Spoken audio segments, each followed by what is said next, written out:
Bonjour à tous, chers abonnés, ici Gaëtan de The Flares et on se retrouve pour la série de podcasts La Prospective.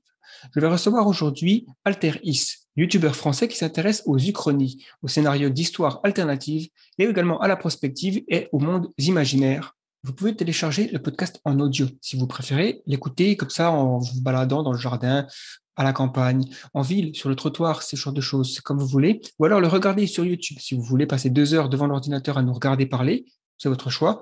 Moi, je sais que par exemple que je fais ça. Des fois, je regarde des vidéos YouTube de personnes qui parlent. Bon, c'est divertissant jusqu'à un certain stade. En tout cas, sur une application de podcast, il vous suffit de chercher The Flares et de vous abonner. D'ailleurs, ça c'est une bonne chose puisque vous ne manquerez pas les prochains podcasts. Ou encore, vous pouvez nous donner une revue. C'est une façon simple et rapide de nous donner une véritable coup de pouce. Je vais partager rapidement un sponsor dès maintenant afin de ne pas couper la conversation et vous embêter tout au long du podcast. Notez que cela nous aide à maintenir le podcast et c'est une des meilleures façons de nous soutenir. Le sponsor en question, c'est tout simplement la plateforme que nous utilisons pour enregistrer les podcasts. Il s'agit de Riverside. Il permet d'enregistrer localement le flux audio et vidéo en HD jusqu'à 4K, ce qui permet une qualité optimale même si la connexion Internet est instable. Si vous êtes podcasteur ou souhaitez vous lancer, je vous le recommande chaudement.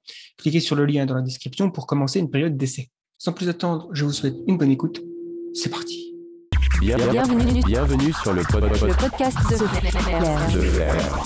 Alors salut Alteris, merci encore une fois d'avoir accepté mon invitation pour discuter. Alors je pense qu'on va discuter de pas mal de choses, uchronie, histoire et prospective notamment. Déjà, est-ce que tu pourrais te présenter ton parcours? Est-ce que tu as fait des études d'histoire ou est-ce que c'est plus une passion que tu fais en parallèle? Et qu'est-ce qui t'a amené à commencer une chaîne YouTube? Bien sûr, merci beaucoup de me recevoir sur le podcast de Flair. Alors, du coup, mon parcours, je vais le faire en bref. Je n'ai pas fait d'études d'histoire. Je suis juste un passionné, en gros, depuis tout petit. J'étais un petit peu le gamin un peu bizarre à qui on offrait des livres de Napoléon plutôt que des Lego. Et du coup, j'ai gardé cette passion. J'ai fait des études de commerce, donc absolument rien à voir. Et durant ces études, j'ai commencé à faire des vidéos sur YouTube qui parlent d'histoire, mais d'histoire de manière, un petit peu originale, car, je le fais sous l'angle de l'Uchronie. Donc l'Uchronie, en gros, c'est refaire l'histoire, c'est si l'histoire s'était passée différemment, que si Napoléon avait gagné à Waterloo et si, César n'avait pas été assassiné, essayer de dérouler un scénario qui va essayer de prendre en compte tous les facteurs et voir ce qui aurait pu se passer, si l'histoire s'était passée différemment.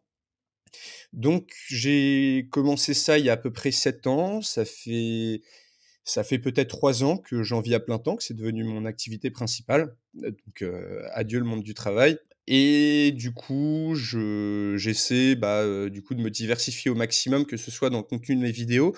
Donc je fais un peu de prospective, j'essaie de faire des scénarios un petit peu plus fun pour déconner. Je parle de fiction, j'ai un podcast, qui sont mes vidéos en audio quoi, avec quelques effets sonores en plus et également je suis, depuis peu présent, sur Twitch. C'est vrai qu'il y a pas mal de contenus différents au tout début. C'est vrai que j'étais plus, il me semblait que tu avais plus de passages chroniques, histoire et si c'était passé ci et ça.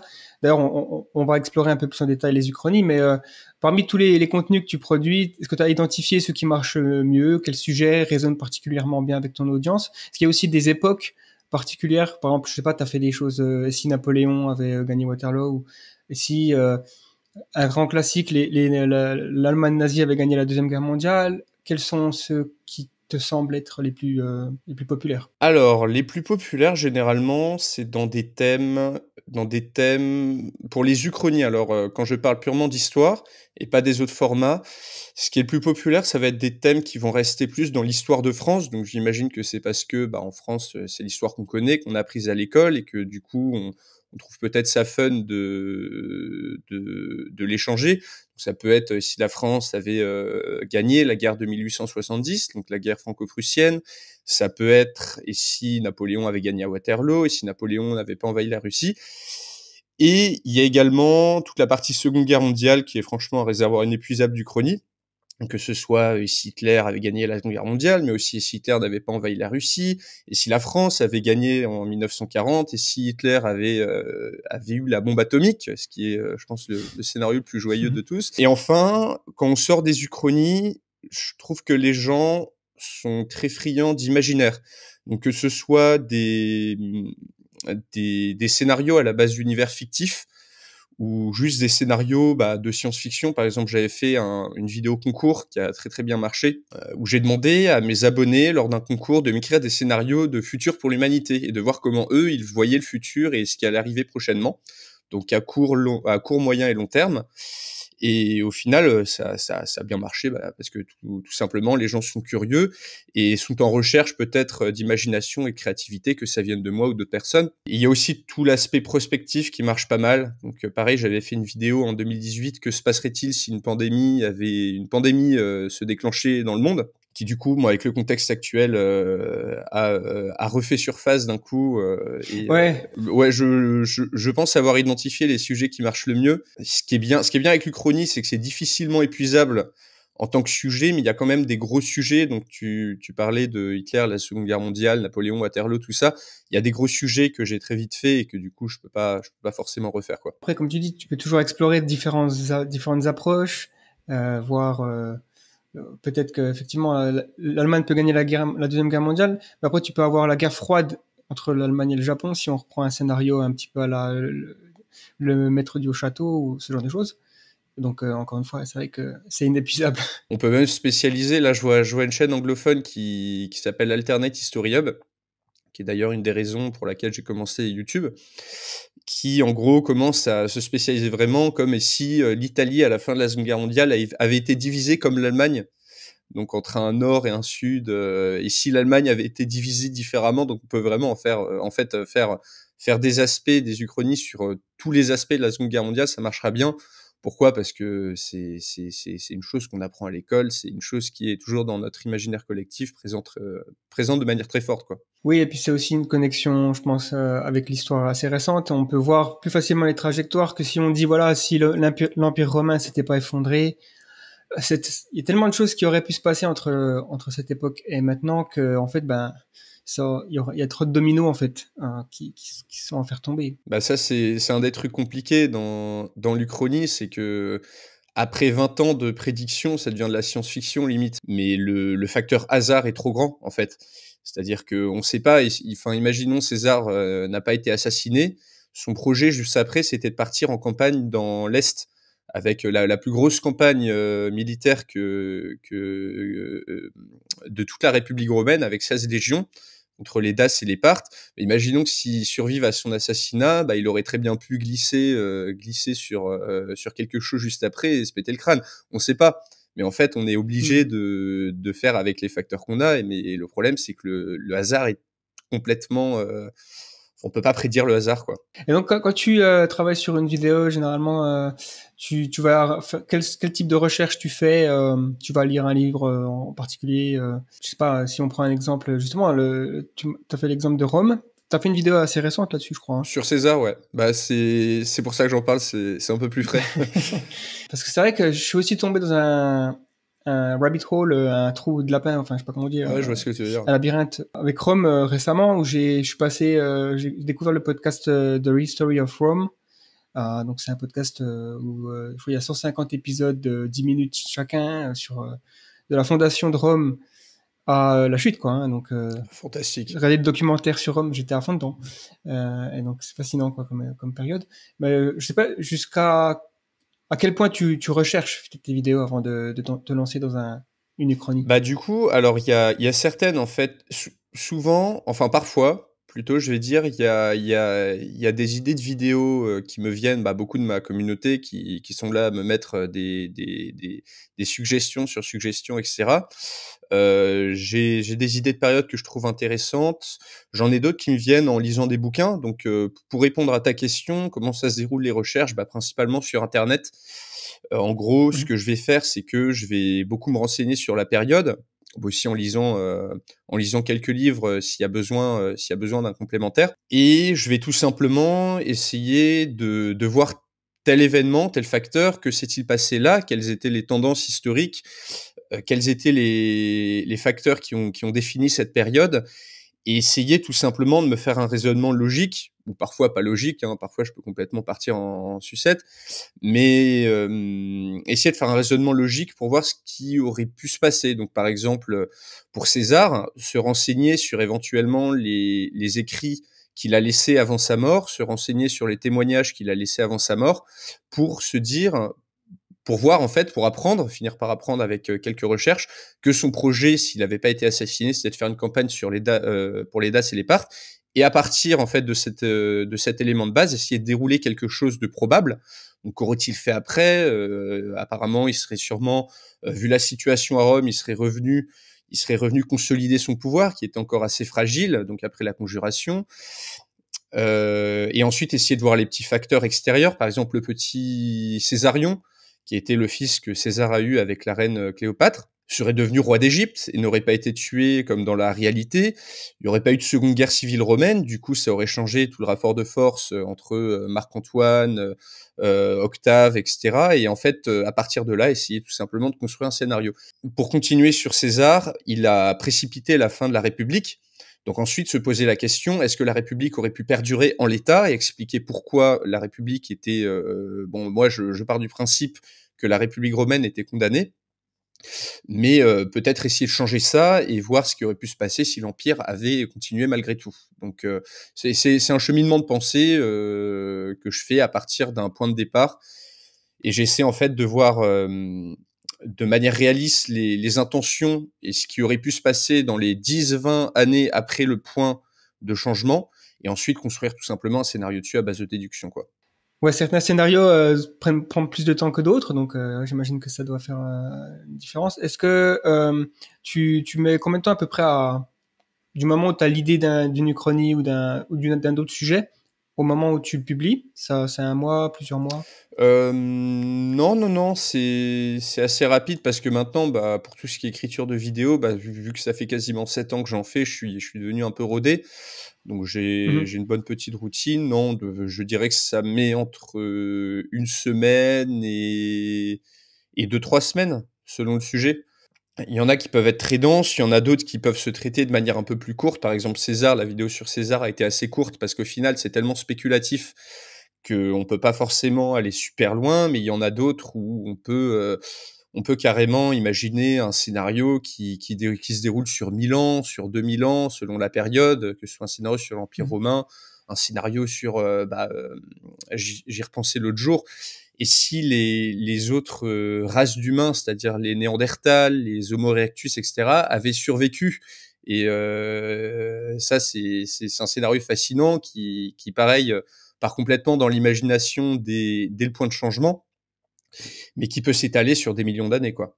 Ouais, c'est clair que ça fait partie des uchronies les plus lointaines qu'on peut imaginer en termes de... Pour rester sur l'humain. Après, on peut partir sur des scénarios, on va dire des histoires alternatives de l'évolution de la Terre. Pourquoi pas, si les dinosaures s'étaient pas éteints. Voilà, oui, c'est ça. Enfin, Ouais, il n'y a pas eu d'astéroïdes il y a 65 millions d'années. Est-ce qu'on serait toujours, est-ce qu'ils seraient toujours là? Est-ce qu'ils auraient évolué? On serait deux dinosaures en train de parler, hein, via Riverside, en fait. Ouais, je sais pas, c'est difficile à dire, parce que bon, finalement, ils ont passé des centaines de millions d'années sans vraiment devenir plus intelligents et devenir Oui, c'est vrai. des êtres capables de technologie. Donc, je pense pas que ça aurait changé grand-chose si l'environnement C'était changé. plus pour la blague, oui, c'est Ouais, vrai, c'est vrai. Ça se trouve, ils auraient pas pu évoluer.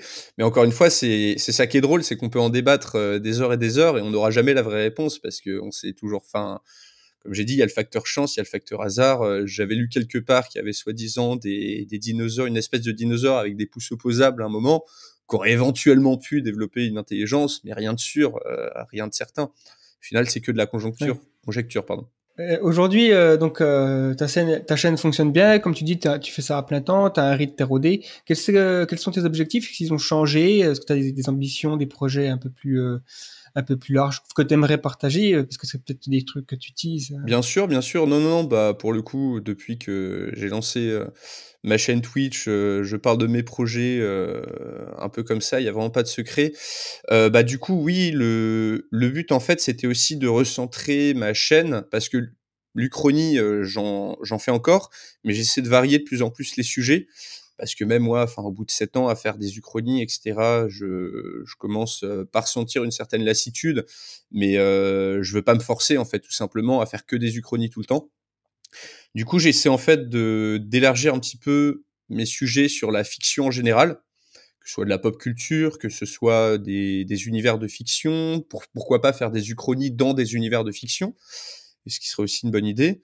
Et si Harry Potter avait fait ci, tiens, dans Game of Thrones, une vidéo que j'ai fait, dans le Trône de Fer, et si Ned Stark n'avait pas été décapité, ce genre d'histoire, ça peut être aussi marrant. D'ailleurs, il y a Marvel, ils font ça récemment. Ils ont sorti une série What If où ils explorent différents. Même pour les Star Wars, je me suis toujours dit Star Wars, c'est tellement riche en histoire où tu te dis non, j'ai pas envie que, je sais pas moi, Anakin trahisse Obi-Wan. Il serait devenu peut-être un super Jedi. Enfin bref, là, c'est le fan qui parle, mais. Totalement, non, mais ouais, non, mais c'est carrément ça. Il y a notamment un sujet que j'aimerais bien faire incessamment sous peu qui est et si l'ordre 66 dans Star Wars n'avait pas été exécuté. Mais après, je sais pas trop si ça aurait abouti à une galaxie au final où il y a pas trop d'enjeux, genre un peu chiante, où il y a pas d'histoire, il y a pas de méchants, ou alors si ça aurait fait un truc complètement différent. Mais dans tous les cas, ouais, ça peut carrément. Enfin, l'Uchronie s'applique à tout, que ce soit aux univers de fiction, à l'histoire et même à soi-même, à sa propre histoire. Il y a qu'à voir le film L'Effet Papillon. Tu l'as vu L'Effet Papillon ou pas? Ouais, c'est vrai qu'il y a un film qui m'avait marqué à l'époque. Eh ben, c'est de l'Uchronie dans la vie, quoi. C'est en gros, on revit sa vie et puis on essaie de changer les choses.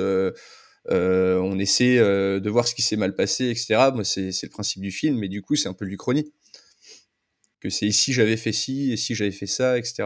Justement, en étant sur le sujet des voyages dans le temps, vu que tu es un passionné d'histoire, est-ce que tu as une époque favorite? Si on te donnait la possibilité de voyager dans le temps, alors on va peut-être préciser quelques règles. Ah, il y a des règles. Voyage dans le temps, voilà, parce que voilà, on va éviter les paradoxes du grand-père et tout ça.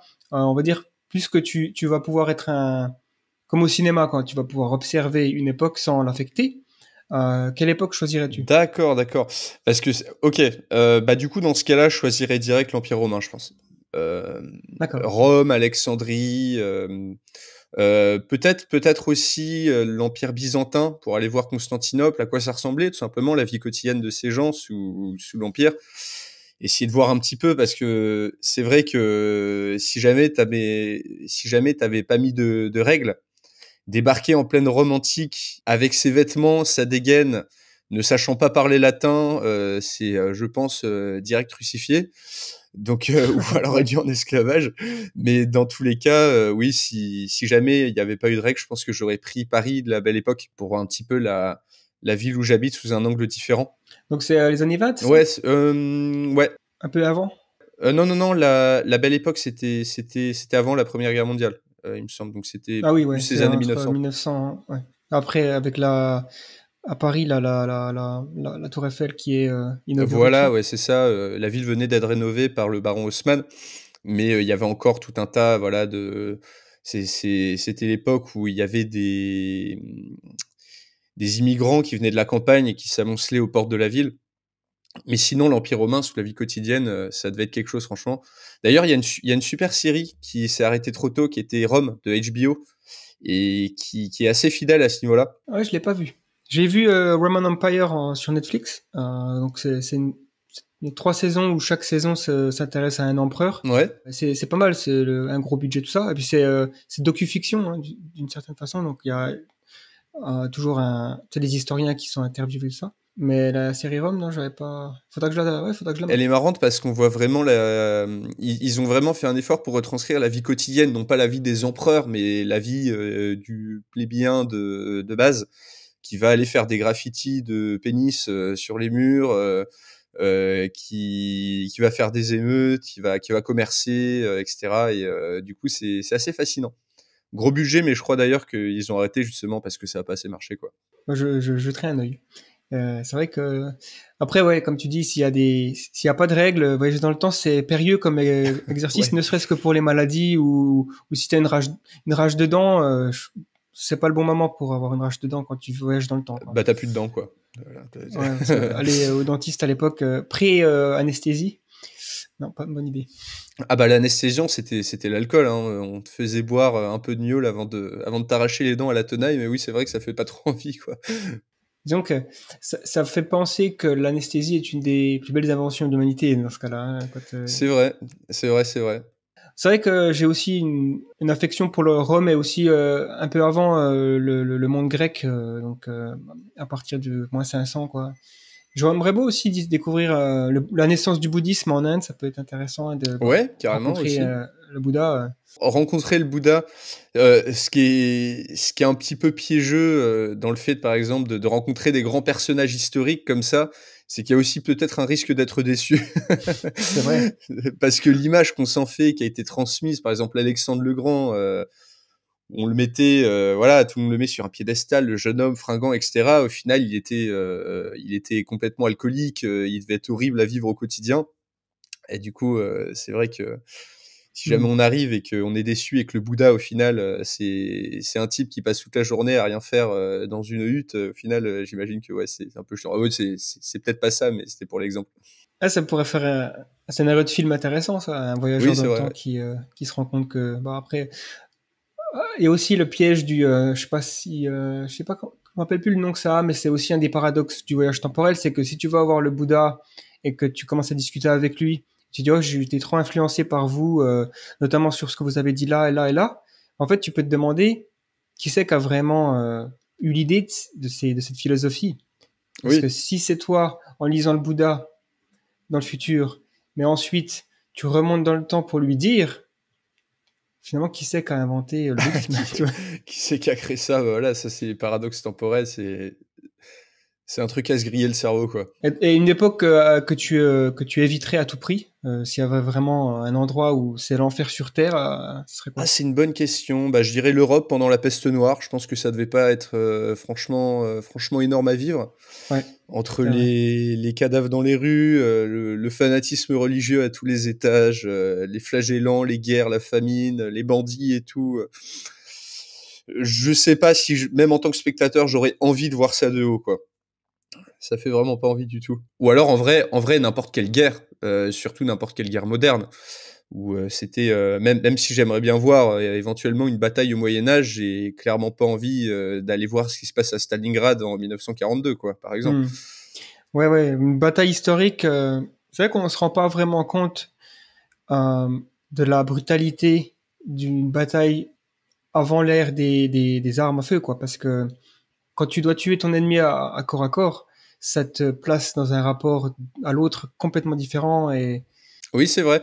et le type de bataille aussi, après, une fois que le champ de bataille il est terminé, je me suis toujours posé la question qui c'est qui va ben, s'occuper de ce qui se passe parce que bon, il doit y avoir des centaines de cadavres Des qui morts. pourrissent.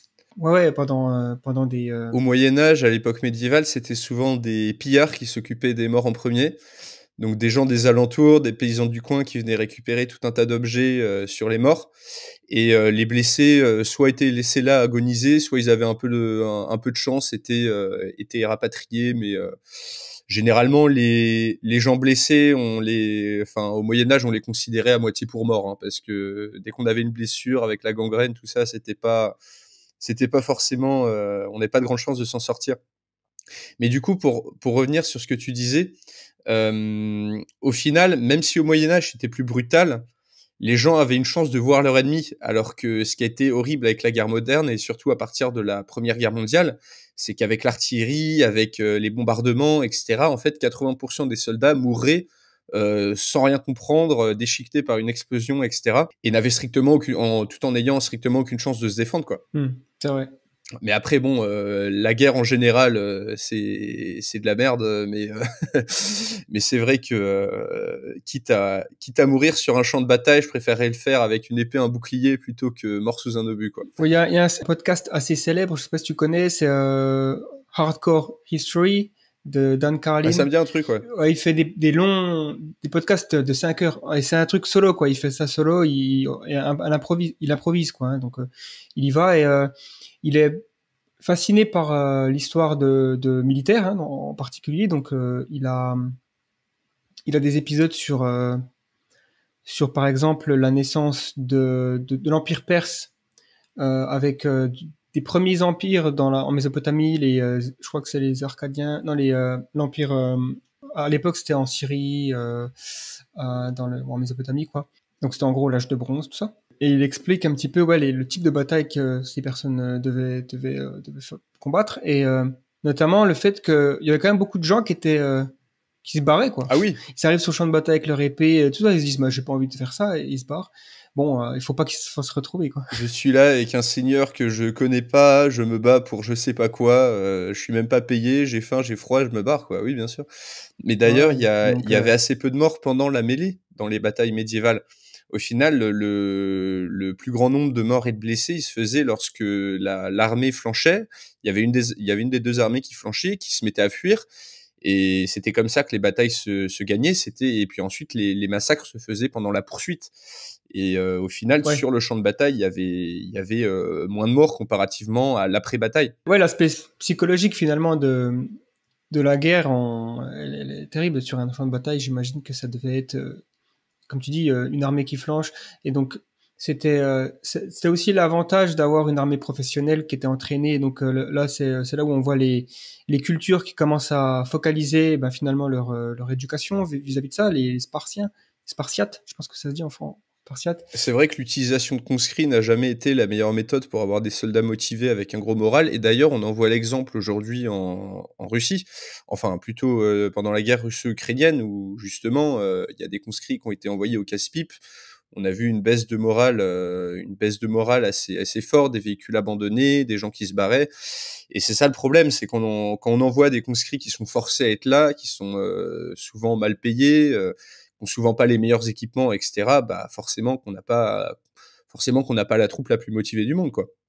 Donc c'est aussi une des raisons pour laquelle les armées sont professionnalisées. Alors, on a fait un petit détour sur les batailles. Donc la guerre, est-ce que la guerre c'est une force historique majeure?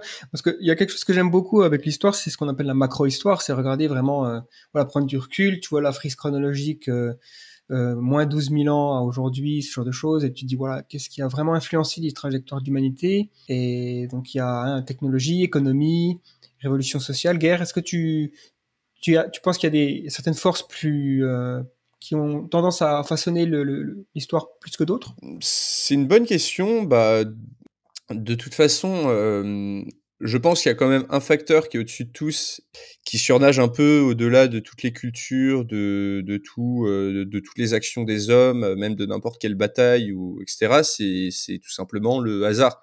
C'est que, un roi, très glorieux à la tête d'un immense royaume va pouvoir, avoir un accident de chasse-bête, se prendre une branche dans la tronche et mourir, d'un coup. Le hasard. Il va peut-être y avoir une météorite à des années-lumière de la Terre qui va se faire percuter par une autre météorite et qui du coup va aller droit vers la Terre. Bah, c'est du hasard aussi, quoi. Donc cette force du hasard qui au final est complètement improbable et ruine tous les plans, change complètement et modifie l'histoire à l'envi.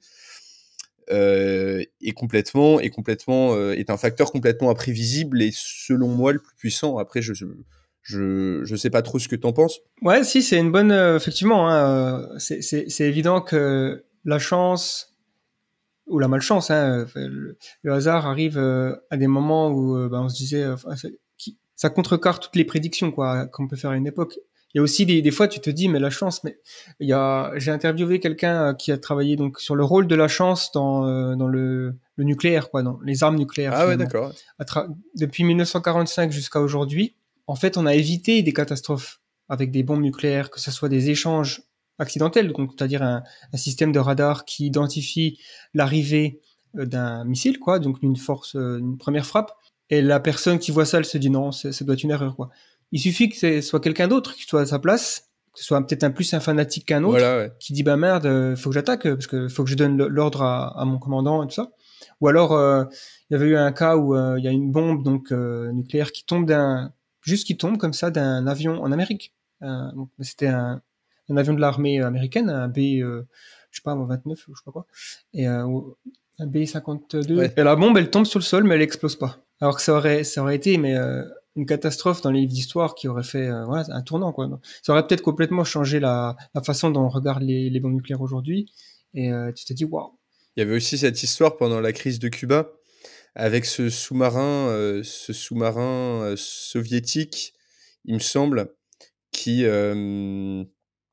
qui était en fait coupé complètement de l'extérieur et des communications et qui avait pour ordre, s'y attaquer, si je dis pas de bêtises, de lancer ses missiles nucléaires. Or les Américains ont essayé de balancer des mines parce qu'ils faisaient le blocus de l'île et du coup, il y a vraiment le capitaine voulait lancer une frappe, ce qui aurait déclenché une guerre mondiale, enfin dans tous les cas une escalade nucléaire et au final, il me semble qu'il y a une personne qui a refusé à l'intérieur et qui a maîtrisé, le capitaine qui voulait faire cette frappe et au final, ils ont préféré se rendre. Mais ouais, non, mais on a du bol d'être là, hein.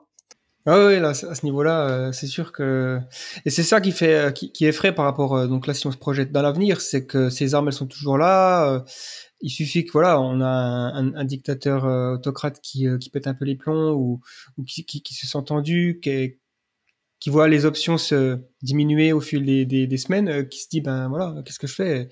S'il a accès à 8000 armes atomiques, c'est inquiétant et en fait, moi, je me sens pris en otage, hein, Ah oui? aujourd'hui. Bah, d'une certaine façon, oui, parce que j'ai pas mon mot à dire. Je pourrais me réveiller demain matin et c'est la troisième guerre mondiale, la moitié de la France est éradiquée, l'Europe Je même, pense qu'on la verra venir juste. un peu de loin, quand même, parce que au final, c'est pas parce qu'il y a une frappe nucléaire que direct va y avoir tous les missiles de lancer. Il y a une politique d'escalade en gros que suivent à peu près tous les pays. C'est si on prend une frappe nucléaire, et ben on en met deux, ou alors on décide juste d'en mettre une et à partir de là, bah il peut se passer plusieurs semaines entre le moment où la première bombe est lancée et le moment où l'escalade ou la désescalade arrive. Bah, disons que ouais, mais sur une politique de théorie des jeux, on va dire, si tu sais que ton ennemi il a par exemple 500 silos de lancement en alerte haute, on va dire ta motivation c'est de décapiter la frappe adverse, quoi. Non, en fait, la capacité de l'adversaire à répliquer l'offensive. Donc ouais, c'est ce qu'on appelle la first strike, première frappe.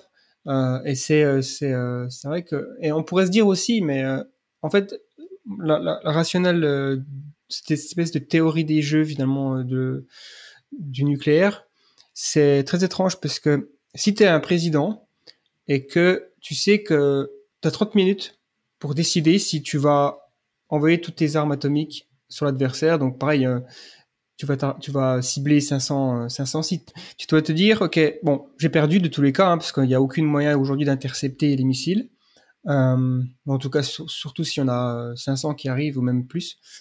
Et donc, tu sais que la plupart de tes villes sont détruites. Bon, tu vas sûrement survivre dans un bunker, mais en gros, tu vas devoir choisir si tu seras le deuxième plus grand euh, psychopathe Mm. qui va commis un génocide dans l'histoire de l'humanité, en décidant de faire la même chose, quoi. Alors que, bon, euh, mais c'est vraiment étrange comme situation. Donc, toute cette histoire de, je sais plus comment ça s'appelle. La destruction mutuelle assurée. Ouais, exactement. Et voilà, bah, ça veut tout dire, hein. Ça veut dire qu'en gros, si tu veux nous détruire, tu seras détruit aussi.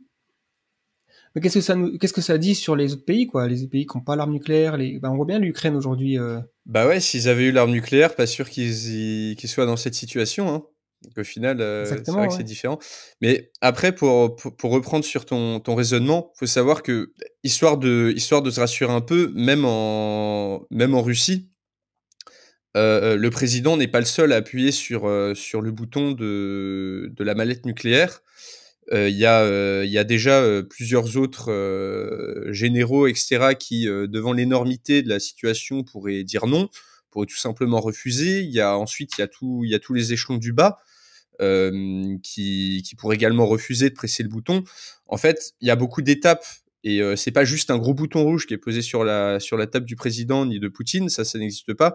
Non, c'est vraiment, tout un tas de validations, de contrôles et cetera pour un truc aussi important et également, bah, l'intérêt d'un régime, c'est de se maintenir en place. Donc si jamais on commence à bombarder le monde entier ou même bombarder l'Ukraine avec des armes atomiques, c'est sûr qu'on ne se maintient pas en place. Donc pour l'instant, Poutine n'a strictement aucun intérêt à balancer une bombe.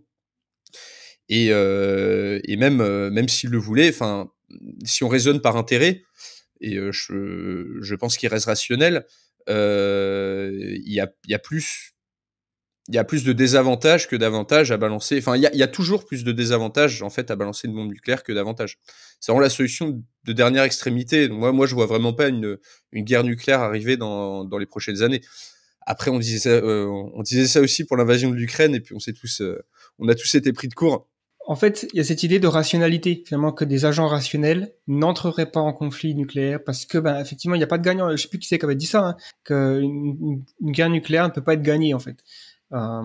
Et donc, mais bon, il y a toujours, comme on a mentionné le cas en 1962, où on est passé très près, mais c'était en grande partie à cause d'un manque de communication. Il y avait des conditions très extrêmes qui étaient mises en place. Les personnes dans les sous-marins, ils avaient chaud, ils transpiraient. Il y avait deux officiers sur 3 qui avaient dit qu'il fallait reporter à Moscou l'autorisation de balancer une arme, qui aurait probablement atterri sur à New York, Washington ou en Floride. Enfin, ils étaient aux alentours de Cuba, donc ils auraient pu faire beaucoup de dégâts.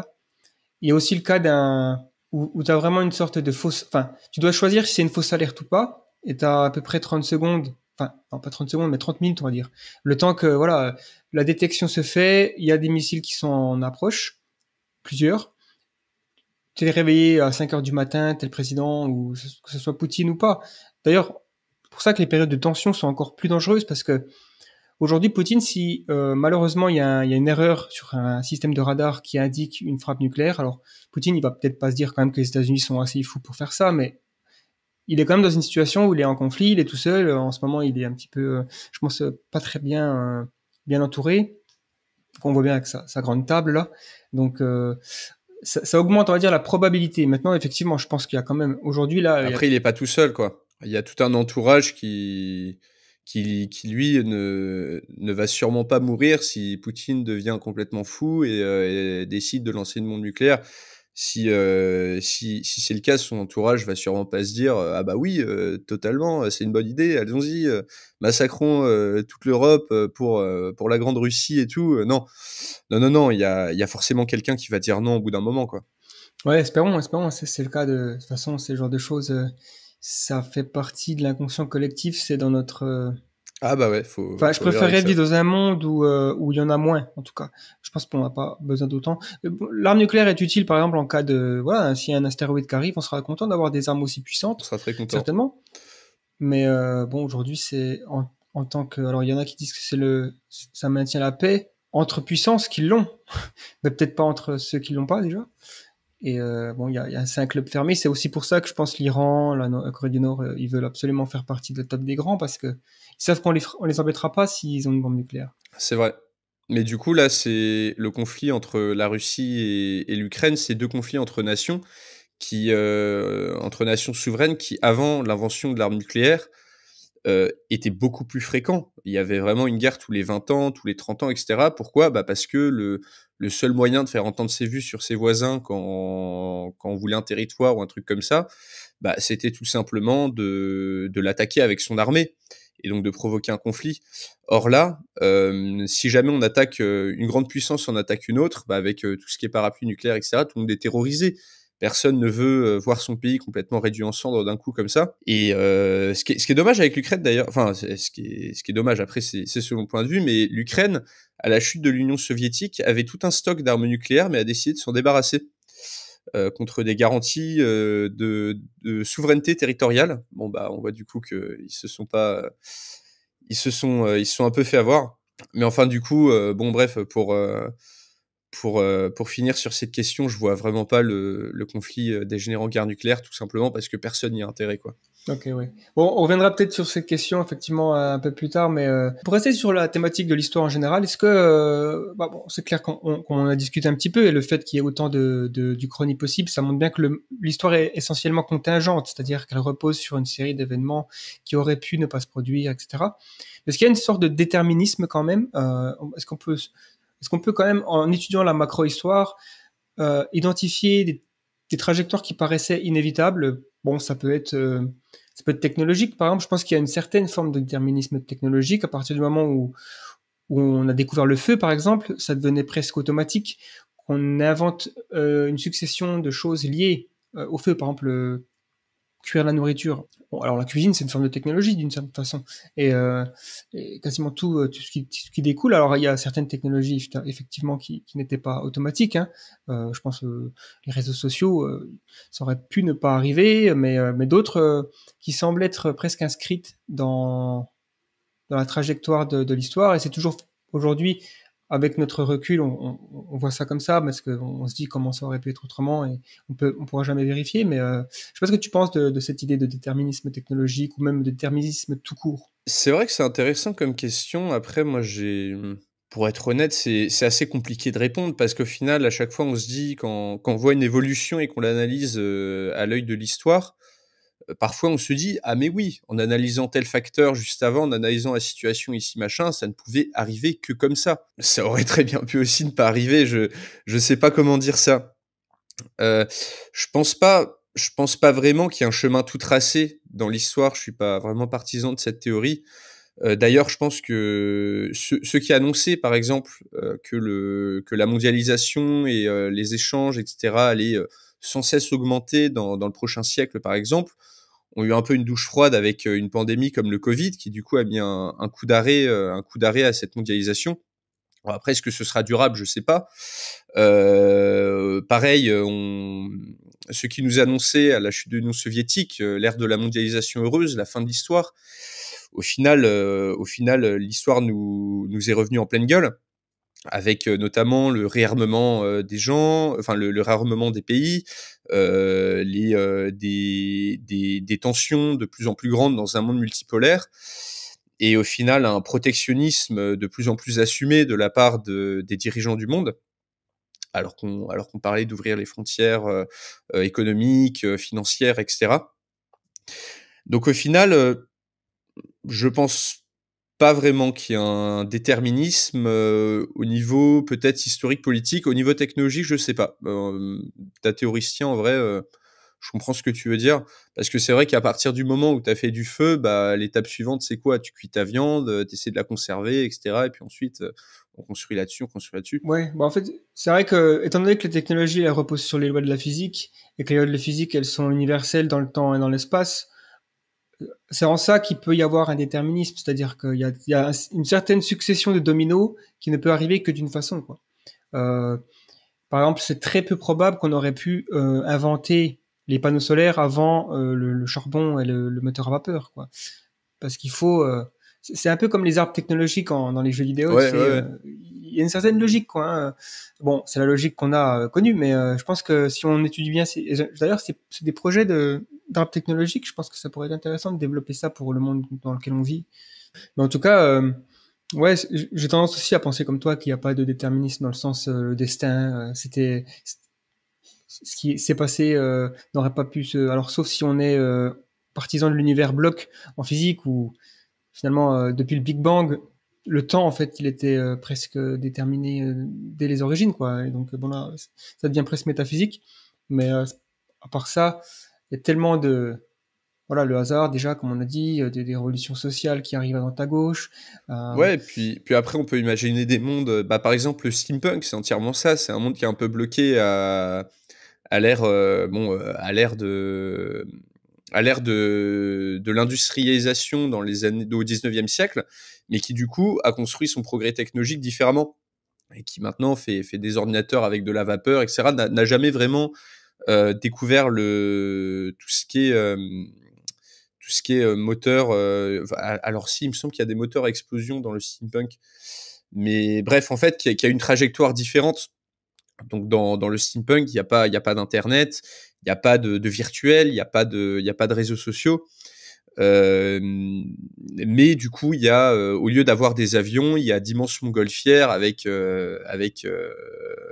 qui fonctionnent à la vapeur. Il y a des engins volants, il y a des robots qui marchent à la vapeur aussi. Enfin voilà quoi.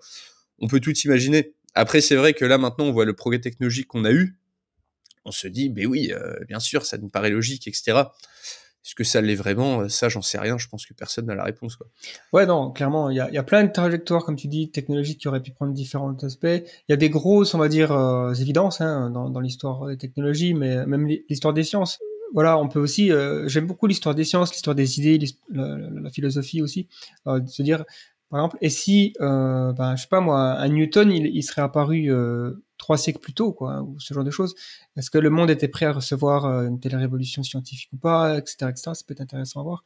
Et d'ailleurs, ça joue énormément sur le reste de la société, parce que dans ton histoire alternative sur Rome, qui aurait découvert la révolution industrielle, Ouais, c'était assez fascinant, parce que effectivement, ça nous montre que bon, déjà à l'époque, c'était déjà une superpuissance, alors ils auraient encore plus dominé le monde et ils auraient donc, on pourrait dire, une avance technologique par rapport à aujourd'hui, mais aussi un réchauffement climatique qui arrive plus tôt et voilà, une déforestation beaucoup plus grande, etc., etc. Ils auraient peut-être pas découvert des technologies d'énergie renouvelable, on sait pas trop, et ça aurait pu encore, finalement, créer un monde pire qu'il ne l'est aujourd'hui. Donc, ouais, c'est totalement. pas toujours pour le mieux. Et puis ce scénario, c'est assez compliqué à mettre en place parce que du coup, là, je me suis renseigné sur les facteurs qui ont mené à la révolution industrielle, donc à la première révolution industrielle. Et au final, tu te rends compte que non seulement faut connaître la propriété de la vapeur, mais pour bien l'exploiter, il faut aussi des objets qui sont extrêmement pointus et miniaturisés par rapport à ce qu'on était capable de faire dans le monde antique. Alors après, on a fait des découvertes dans le monde antique, notamment cette espèce d'ordinateur à engrenage qu'on a trouvé au fond de la mer, je me rappelle plus comment ça s'appelle. La Euh, machine d'anticythère, je crois. oui, voilà, ouais, qui nous font douter en fait de nos connaissances actuelles, de savoir est-ce qu'ils étaient capables de faire plus, etc. Mais dans tous les cas, pour faire fonctionner une machine à vapeur sans trop de perte d'énergie, pour qu'elle soit rentable, il faut faire des petits pistons tout petits, des gaines dans des matériaux que les Romains ne connaissaient enfin pas forcément. Donc c'est pour ça que c'était très compliqué de faire ce scénario parce que du coup il y avait plein de facteurs à changer sur trop peu de temps. Et c'est pour ça que la révolution industrielle romaine, de l'Empire romain, dans mon scénario, se déroule sur plusieurs siècles. Hmm. Parce que, contrairement à la réalité où une fois que c'était lancé, c'est arrivé plus vite. Ouais, c'est clair. Ouais, d'ailleurs, une des particularités de regarder comme ça la macro-histoire, c'est vraiment de se rendre compte, quand tu traces des courbes, à quel point notre époque, c'est une anomalie dans l'histoire, en Totalement. fait. Ça fait 250 ans à peu près que tout s'emballe. C'est vraiment affolant, en fait. Parce que là, quand tu prends le paysan moyen de n'importe quelle époque, bon, il avait la vie de ses parents, et ses enfants avaient sa vie, et ses petits-enfants avec sa vie. Aujourd'hui, ça change tellement vite que voilà, les générations ne se comprennent plus parce que le monde technologique change tellement, les institutions, elles sont aussi bloquées sur des autres principes. Enfin, voilà, l'éducation, c'est l'éducation du 19e siècle, quoi. Totalement, ouais. Ça suit plus du tout. Il y a plein de choses comme ça qui commencent à montrer leur faiblesse. Ça avance peut-être trop vite, hein. Ou alors il y en a qui disent pas assez vite parce que c'est justement la seule façon d'éviter l'extinction, c'est d'aller plus vite que les menaces. Et donc bon, ça, c'est dangereux aussi de penser ça puisque ça peut augmenter les menaces. Tout en créant des menaces pour nous-mêmes, ouais, voilà, c'est ce que j'allais dire. Ben voilà, c'est ça. Par exemple, moi, je considère quand même que la bombe atomique, c'est presque une arme qui appartient au 22e siècle, qui est atterri au 21e siècle, à une époque où on n'était pas prêt à avoir ça. Et c'est comme donner des grenades à une maternelle, quoi. Qu'est-ce qui peut mal tourner Au 22e siècle, ce Mais sera peut-être des bombes à fusion plasmatiques qui pourront détruire la planète d'un coup. ouais, c'est l'étoile noire. Voilà, c'est ça, ouais. Mais du coup, ouais, tu t'intéresses aussi à la prospective. C'est des vidéos que tu as aussi publiées sur des scénarios futurs. Comment vois-tu l'avenir sur le court terme, d'ici la fin du siècle, par exemple, et le long terme? Si tu devais faire ton scénario à toi par rapport à ce que tu as étudié, le monde d'aujourd'hui, tout ça. Déjà, je pense que nos prédictions pour le 21e siècle, enfin en tout cas les prédictions qu'on a fait notamment aux États-Unis, j'en parlais tout à l'heure sur tout ce qui est mondialisation heureuse, euh, tout ce qui est la démocratie se répand dans le monde et c'est automatique. Rien qu'en fait l'assumption que le développement économique égale démocratie est en fait fausse, alors qu'on s'attendait à ce que ce soit vrai, mais il y a qu'à voir la Chine. Au final, leur développement économique, c'est devenu une sorte de société orwellienne absolument affreuse, où il y a un crédit social et où les citoyens sont fliqués par le gouvernement, jusque chez eux. Au final, ce que je vois dans l'avenir, je pense déjà à plus de protectionnisme, Je pense, je après c'est mon point de vue, je pense que tous les pays, en tout cas ceux qui en ont les moyens, vont plus se renfermer sur eux-mêmes. Pourquoi? Parce qu'on est incapable pour le moment de gérer correctement la crise écologique, mais qu'on sera pas les premiers impactés. Il y a qu'à voir les Maldives. Les Maldives, seront sous l'eau en 2050-2060 si jamais on ne fait rien. C'est les habitants de ces pays-là qui vont douiller en premier et nous, on va douiller en second. Mais on va douiller aussi de manière détournée. Quand je dis on, je parle des pays occidentaux, des pays plus riches ou même des pays comme la Chine, le Japon, la Corée, enfin des pays plus développés, quoi. Je pense pas être très positif sur l'avenir, malheureusement, mais ça, de toute façon, c'est commun un peu à toutes mes générations, hein. Si jamais on demande, enfin, à notre génération, je sais pas quel âge tu mais si jamais on demande, en fait, à un jeune de dire comment tu vois l'avenir, bah, direct, c'est genre, ah, réchauffement climatique, guerre, famine, machin, et cetera. Je me vois pas trop,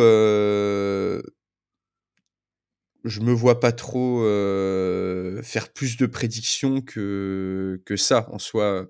On va avoir peut-être un retour de la militarisation, un repli sur soi général, une crise climatique et cetera. Sur le positif, on aura peut-être des actions qui vont être prises pour le climat, peut-être des environnements plus sains dans les villes, en Occident. Encore une fois, c'est très compliqué comme question. Bah, toi par exemple, qu'est-ce que tu verrais? Non, non, mais effectivement, de toute façon, on est à la question pessimisme, optimisme. J'ai toujours été plus optimiste sur l'avenir. Euh, bon, il suffit de voir la chaîne YouTube. C'est vrai que The Flair, c'est plutôt techno-optimiste d'une manière générale. On dirait plutôt techno-versatile, voire, ouais. Enfin, en gros, je me lève le matin, je suis optimiste, et je me couche le soir, je suis horrifié. Hein, c'est à peu près ça ma journée. Je pense beaucoup au risque existentiel, le fait qu'on n'a jamais eu autant de façons de se tuer. Et donc ça me fait vraiment peur parce que je suis long-termiste, donc c'est-à-dire que je considère que le potentiel en fait de l'humanité est tellement vaste, et immense en fait, que voilà, si on merde, si on crée des conditions de futur très négatives, on condamne pas seulement quelques générations, quoi. On peut vraiment, si on s'éteint, on empêchera des quintillons de personnes de vivre finalement. Et c'est des gens qui, certes, ils n'existent pas encore, mais ils auront des vies et des vies qui seront pleines de. Probablement, j'ai tendance à penser que, en fait, on voit vraiment qu'on a des outils pour améliorer la condition de vie humaine, et il suffit de voir, voilà, les 200 dernières années, à quel point on a fait des progrès là-dessus. Et j'ai tendance à considérer que voilà, le projet humaniste finalement qui est né au XVIIIe siècle, tout ça, il a quand même fonctionné d'une bonne manière avec les États-providence qui fournissent éducation, santé, on vit mieux, plus longtemps. Il y a beaucoup de maladies qui font partie aujourd'hui des livres d'histoire, et je pense que ça va continuer quand même. Maintenant, il y aura évidemment voilà, des gros soucis en termes d'environnement. On va se prendre des bâtons dans la tête, ça c'est clair. Maintenant, il y aura, je pense que ce sera une sorte de mix bag, comme on dit en anglais, un panier avec des oranges pourries et des oranges pas pourries, quoi. D'accord. Et puis, comme tu dis, hein, on sera pas tous touchés pareil par les problèmes. Certains problèmes seront majoritairement mal pour les personnes dans les pays les plus pauvres, hein. C'est difficile. Il y a aussi, j'ai tendance toujours à me méfier de ce qui est évident en fait. Par exemple, un truc qui me fascine par rapport au XXe siècle, c'est à quel point il y a très peu de gens qui avaient prédit comment l'Union soviétique allait s'effondrer. C'est le genre de truc. Moi, je sais pas, dans les années 50-60, je pense que le scénario numéro 1, c'était Troisième Guerre mondiale. Le scénario numéro 2, c'était Troisième Guerre mondiale. Enfin, je sais pas, j'ai vraiment l'impression qu'à une époque, il y avait que ça qui était possible. Et le fait que l'Union soviétique s'est effondrée de manière paisible, on va dire, il y a pas eu de grands conflits, y a personne tu vois, généralement les empires quand ils s'effondrent à la fin, c'est pas beau, quoi. C'est souvent Totalement, ouais. bain de sang et compagnie. Ça finit en révolution, guerre civile.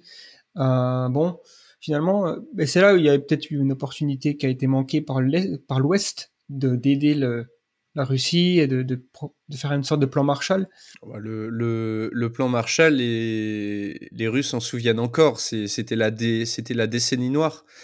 C'était le moment où tout a été privatisé de manière incontrôlée, où la mafia faisait la loi, etc., etc. Et ce qui est d'ailleurs la raison pour laquelle Poutine est désormais au pouvoir, c'est que comment dire, même si on a tous l'impression qu'il fait un peu n'importe quoi en ce moment, s'il est autant aimé chez les Russes, c'est parce que beaucoup se souviennent encore des années 90 en Russie.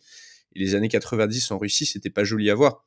Et le plan Marshall de l'Ouest à l'époque consistait en fait en une libéralisation à marche forcée qui a fait beaucoup de mal à la société russe. On avait beaucoup de gens qui mangeaient pas à leur faim. Il y a qu'à voir en fait tout simplement même les films de cette période traduisent en fait un esprit très noir, une incompréhension totale. Et c'est aussi une des raisons pour laquelle ceux qui se souviennent encore de l'Union soviétique dans les années 90 étaient pour son retour, tout simplement parce que tout le monde avait un travail, tout le monde en fait, on est passé d'un système à un autre beaucoup trop rapidement et ça a fait beaucoup de mal. Et c'est peut-être aussi une des raisons pour laquelle les Russes en veulent à l'Occident, quoi. Ouais, je pense qu'il y a vraiment une différence entre, par exemple, la façon dont le Japon et l'Allemagne, grands ennemis évidemment de la Deuxième Guerre mondiale de l'Ouest, de l'Europe, de l'Occident et des Américains, euh, sont devenus aujourd'hui des pays modèles, quoi, presque, hein, alliés. Évidemment, aujourd'hui, personne n'imagine que l'Allemagne ait attaqué la France, quoi. Ça fait partie des scénarios les moins probables sur 200 ans, presque, là, on se dit. Et donc, et même le Japon, hein. La Russie, ouais, ils ont pas eu un accompagnement identique et c'est bon, c'est dommage. Bon, encore une fois, s'il y avait une autre prédiction à faire, effectivement, je pense que la Chine va être la première puissance économique et ce sera intéressant de voir comment les États-Unis vont réagir parce que je pense que la réaction des États-Unis, elle peut être soit bonne ou mauvaise et si elle est mauvaise, ça peut créer des conditions pas très bonnes pour la suite du siècle parce que bon, ils ont été devant depuis longtemps. La Chine, eux, ils se voient comme étant une civilisation qui redevient une civilisation sur le devant de la scène, mais Le centre ça du fait monde, la ouais. philosophie chinoise, ça a toujours été ça. Au final, c'était que ce soit parmi dans la Chine impériale, les Chinois se voyaient beaucoup comme étant un peu comme l'Empire romain, une civilisation qui illumine le monde. Et au final, maintenant qu'ils ont les moyens d'étendre leur influence, ils vont pas se priver. Ils sont restés très tranquilles, très tranquilles. Ça, c'était Deng Xiaoping, il me semble, qui a fait cette politique un petit peu d'avancée masquée, d'essayer de cacher le réel développement de la Chine, etc. Et là, maintenant, avec Xi Jinping, on assiste vraiment à une affirmation des ambitions de la Chine sur la scène internationale et à un développement tout azimut de son modèle et de ses ramifications économiques. Quand on voit les projets des grandes routes de la soie, enfin des nouvelles routes de la soie, pardon, projet absolument titanesque, les vues de la Chine sur la mer de Chine, etc. Au final, les Chinois sont en train de faire ce que les Américains font depuis des décennies. C'est tout simplement ça devient une superpuissance qui agit comme une superpuissance. Et comme les Français, les Anglais ont fait à une époque, comme les Russes ont fait à une époque, etc. Au final, c'est vrai que je voyais ta question. Est-ce que l'histoire se répète ? Je suis pas d'accord. L'histoire bégaye parce que c'est jamais le même contexte, mais c'est vrai qu'il y a beaucoup de similarités d'époque en époque, quoi. Ouais, c'est vrai que alors, bon, la Chine c'est intéressant parce que c'est vraiment c'est un des rares pays aujourd'hui qui a une vision à assez long terme, hein. Ils sont capables d'attendre 20 ans avant de faire quelque chose. Ils ont vraiment cette perspective de projet sur le long terme et ils savent très bien où ils vont être dans 50 ans si tout va bien. Et donc après, ils ont peut-être pas l'influence. Enfin, je pense pas que leur ambition c'est de dominer le monde de style. Voilà, on va imposer le modèle chinois parce que en fait pour eux ils ont une particularité assez intéressante, c'est que ils considèrent qu'un chinois ne peut pas être. Enfin, quelqu'un ne peut pas être chinois s'il est pas chinois en gros. C'est-à-dire autant l'américain il peut facilement imposer sa culture avec les films, tout ça, et on comprend, voilà, les comics, les Marvel, tout ça, on ingère ce genre de choses. Mais la Chine, leur culture, faut parler le chinois, faut vraiment avoir étudié le chinois très longtemps pour comprendre les subtilités de leur langue et tout ça. Et ça, c'est un truc, ils sont conscients. Et je pense qu'ils se disent, voilà, on va grossir, on va avoir une influence géopolitique, ça c'est clair, mais on n'a aucun intérêt que les Européens ils apprécient la culture chinoise. Bien sûr, bien sûr. Et au final, ouais, enfin, ils ont un peu loupé ce coche pour le moment, hein. Parce que d'autres cultures asiatiques réussissent très, très bien, à s'imposer en Occident. Je pense au Japon, je pense à la Corée maintenant, qui ont un soft power, assez démesuré par rapport à la taille de leur pays, quoi. Et qui au final, va maintenant jusqu'à combattre, maintenant on lit beaucoup plus de mangas en France que n'importe quelles autres, œuvres, que n'importe quelle autre BD. Mais du coup, on se dirige, ouais, vers un monde multipolaire de toute façon. Avec Ouais, une ouais. puissance comme les États-Unis qui est en déclin par rapport aux autres, ce qui veut pas dire qu'elle va, d'un coup s'écrouler, et une puissance qui pour l'instant monte, mais qui a ses propres problèmes, comme la Chine, et problèmes auxquels je pense direct, c'est la démographie, qui va faire que, Mhm. peut-être qu'en 2050, ce sera un pays avec 300-400 millions de retraités, quoi. Donc ça va falloir les gérer aussi, hein. Ouais, c'est vrai. Bah, ça fait partie des choses aussi qui est un peu contre-intuitif quand tu demandes aux gens quel sera le futur de la population humaine. On a tout de suite envie de te dire, oh, 20 milliards et tout ça, mais en fait, non. Aujourd'hui, la démographie, elle est en baisse. Dans les Et on pays baisse les plus partout, ouais. développés, c'est catastrophique. Et en fait, on est en dessous du taux de remplacement de 2,1. Clairement, la démographie, je pense en 2100. Alors, je mets ça de côté parce qu'il y a quand même la possibilité de voir des thérapies d'allongement de la durée de vie, de la longévité qui vont éclore. Je pense que c'est clair quand on voit les recherches aujourd'hui sur ce sujet. Ça m'étonnerait qu'il n'y en ait aucune qui aboutisse et qu'on n'ait pas des vies plus longues en bonne santé. Donc ça peut être, je sais pas moi, vivre 120 ans, quelque chose comme ça. Le plafond, c'est l'imagination à ce Les niveau-là. milliardaires, ils travaillent dur, en tout cas. Voilà, ouais, c'est sûr Ouais. qu'il y a énormément d'argent qui est dépensé là-dessus, mais les drogues qui sont créées seront pas chères, c'est probable. En tout cas, moi je pense que effectivement le taux de natalité est tellement bas que on va probablement avoir un plateau aux alentours de 9 milliards, peut-être en 2050, et puis ça va redescendre. Et puis l'Afrique va devenir le continent où il y a le plus de jeunes, l'Inde aussi. Ça va être intéressant de voir à quel point l'Inde se positionne aussi sur les positions de la sphère géopolitique. Tant de questions. Et puis encore une fois, on peut être surpris parce que ça se trouve, le taux de natalité est en train de décliner, mais il pourrait reprendre d'un coup. On ne sait pas parce qu'au final, le déclin du taux de natalité, enfin, personne n'avait prédit qu'il arriverait à ce point. Faut voir dans les années 50, dans les années 60, 70, on parlait de 10, 20 milliards. Il y avait des gens, aussi, pas mal dans les années 40, ce qui est une des raisons d'ailleurs d'apparition du programme eugéniste, qui ont eu cours dans les sociétés jusqu'à assez tard, qui était en gros cette inquiétude de voir, une terre, complètement débordée, qui déborde d'humains littéralement et qui du coup serait complètement ingérable, où tout le monde crèverait la dalle, et cetera. Du coup ça s'est pas réalisé, et là on se rend compte que, Mhm. maintenant, partout en Europe, on est les premiers, et aussi en Asie, on est en dessous du seuil de renouvellement de 2 enfants par femme, et que même en Afrique, ça baisse. Quoi qu'on peut avoir par exemple localisé. Par exemple, le taux de natalité, le taux de naissance en Algérie a augmenté. L'année dernière, il a beaucoup augmenté. Il peut y avoir des contre-exemples un peu comme ça, mais ça, personne l'avait Mhm. prédit. Et qui sait, ça se trouve, on va se remettre à faire des bébés d'un coup. On ne sait pas pourquoi, pour un facteur qu'on ne connaît pas encore. C'est vrai Ouais, que c'est ce possible. que l'histoire récente nous a appris, c'est que faire des prédictions se révèle très hasardeux, et qu'au final, on peut vraiment se borner à analyser la situation après coup en disant ah bah oui, tel facteur, ah bah oui, finalement c'était évident.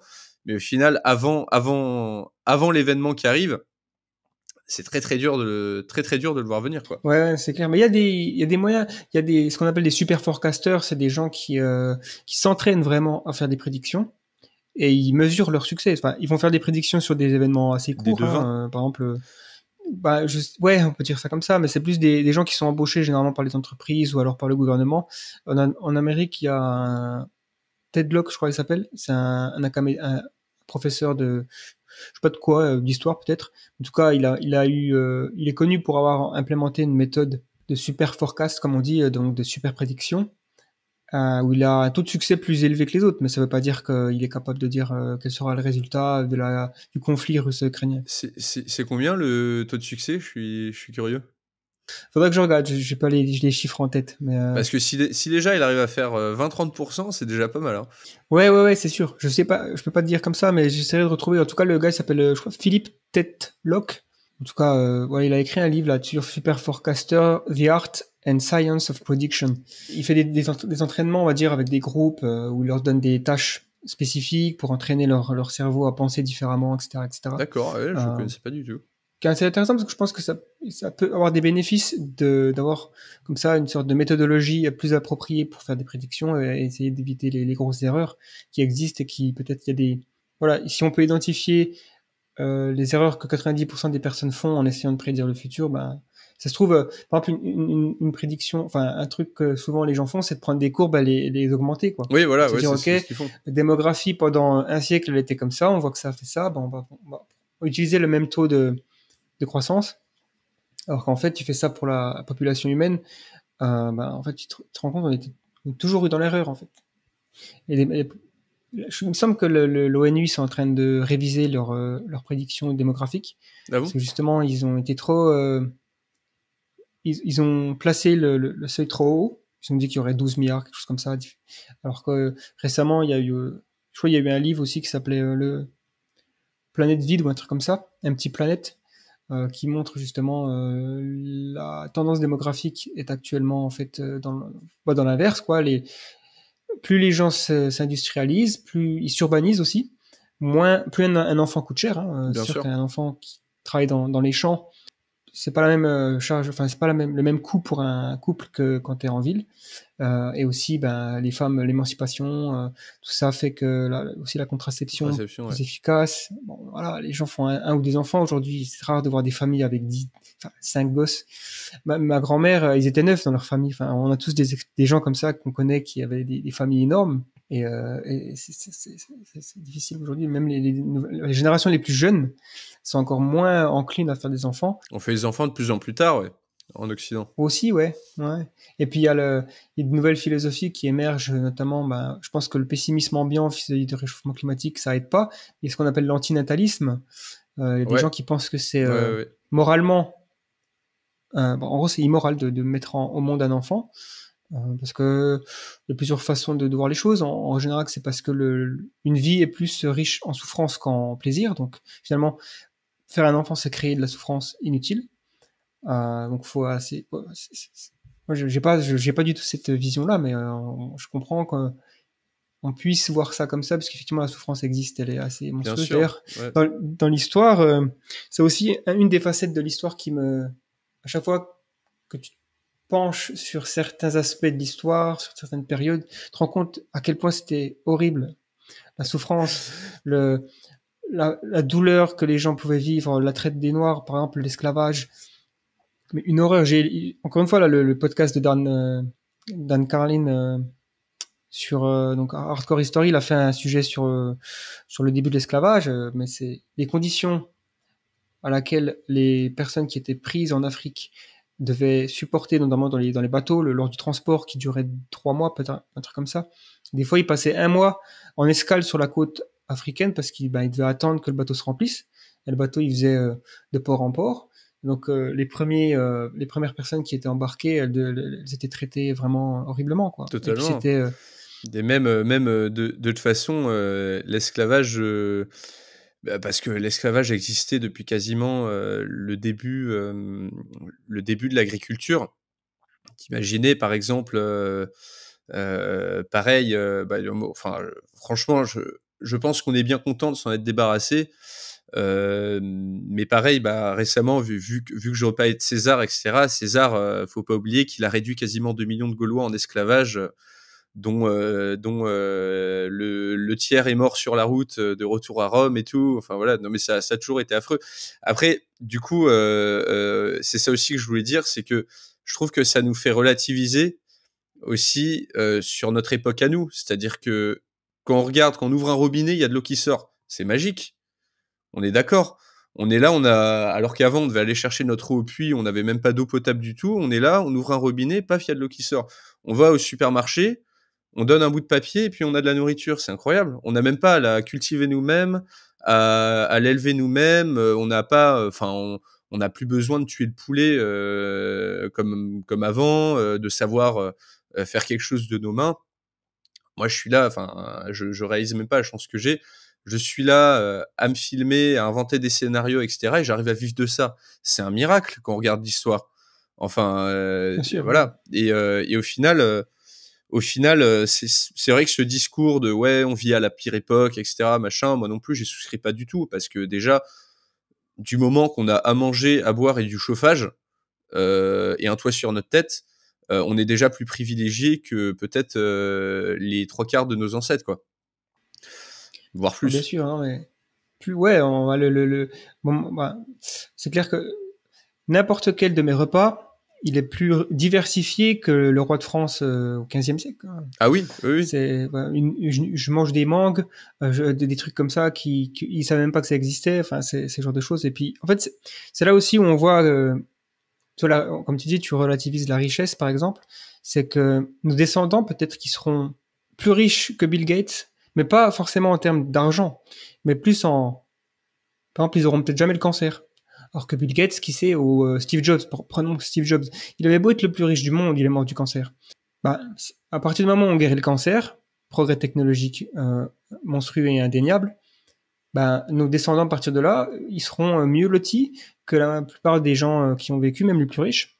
Totalement. Et donc, bah, certes, moi, ça ne m'intéresse pas d'avoir un yacht et toi, un château, tout ça. Mais rien que le niveau des conditions de vie, le fait que la souffrance quotidienne, bon, bah, elle a réduit, mais drastiquement. Et c'est pas tout partout pareil, hein. Effectivement, il y a aussi ça qu'il faut prendre en compte, c'est que le monde est très diversifié. Il y a des gens qui souffrent énormément aux quatre coins de la planète. Au lieu que, bah, on peut quand même se dire que au lieu que tout le monde souffre partout, aujourd'hui, il y a moins de gens qui souffrent. Il y en a quand même. Et le rôle Totalement. du progrès, je dirais, par exemple, un projet de l'ONU, c'est d'éliminer l'extrême pauvreté à partir de 2030, je crois. Et bon, bah, on est pour l'instant bien parti, hein. Je pense qu'à partir de 2030, il y aura plus personne sur Terre qui vivra avec un revenu en dessous de 2 euros par jour, je crois. Alors, ça paraît, c'est risible de se dire qu'il y a des gens qui vivent avec 2 euros par jour. Comme si tu vivais au-dessus de 2 euros par jour, t'étais plus dans l'extrême pauvreté. Mais c'est une métrique qu'il faut prendre avec Oui, des c'est une pincettes, évidemment, hein. statistique. De toute façon, on peut pas trop faire de Voilà. cas particuliers quand on parle de 8 milliards d'individus, quoi. Gros, voilà. Je pense qu'il y a des choses qui me réjouissent quand même. Totalement, mais même si, imaginons, on est en 2200, paf, le cancer est guéri, on a des vaisseaux qui vont dans l'espace, etc., il y aura encore des gens pour se plaindre, hein, de toute façon, il y en aura Oui, toujours. Ça, certainement. l'être humain n'est jamais satisfait de ce qu'il a. Enfin, je veux dire, c'est vrai que parfois il faut, bah, c'est ce que j'aime bien avec l'histoire aussi, quand tu t'intéresses aux conditions de vie qu'on avait avant, bah, c'est tout simplement de se rendre compte de la chance qu'on a aujourd'hui d'avoir bah, rien que de l'eau courante et de la nourriture dans nos assiettes, quoi. Ouais. Et au final, c'est quelque chose, je trouve qu'on a un peu trop tendance à oublier, moi aussi, hein, souvent, Oui. qui est que on a un confort, mais dont nos ancêtres n'auraient même pas rêvé. Donc même quand je parle à ma grand-mère, où elle me parlait de la France d'après-guerre, dans les années 50, l'eau c'était, enfin, elle allait la chercher dans la rue, le chauffage, il y en avait pas, et quant aux toilettes, tu peux rêver d'avoir une belle toilette avec une belle cuvette et une belle chasse d'eau, tu vois? Enfin, Oui, c'était la cabane au fond du jardin. bah, oui, il y avait ça, enfin, même à Paris, dans certains immeubles, c'était juste un trou quelque part, enfin bref. Et c'est vrai qu'on a un niveau de confort incomparable, même par rapport à nos grands-parents, à nos arrière-grands-parents, et cetera. Effectivement. Bon, on a fait une tangente, mais Ouais, on a fait une grosse tangente, ouais. Et c'était par intéressant. rapport revenir aux uchronies, il y a aussi pas mal d'uchronies donc dans la fiction, hein, dans l'univers de science-fiction, parce que l'uchronie, ça fait partie d'un sous-genre de la science-fiction, il me semble.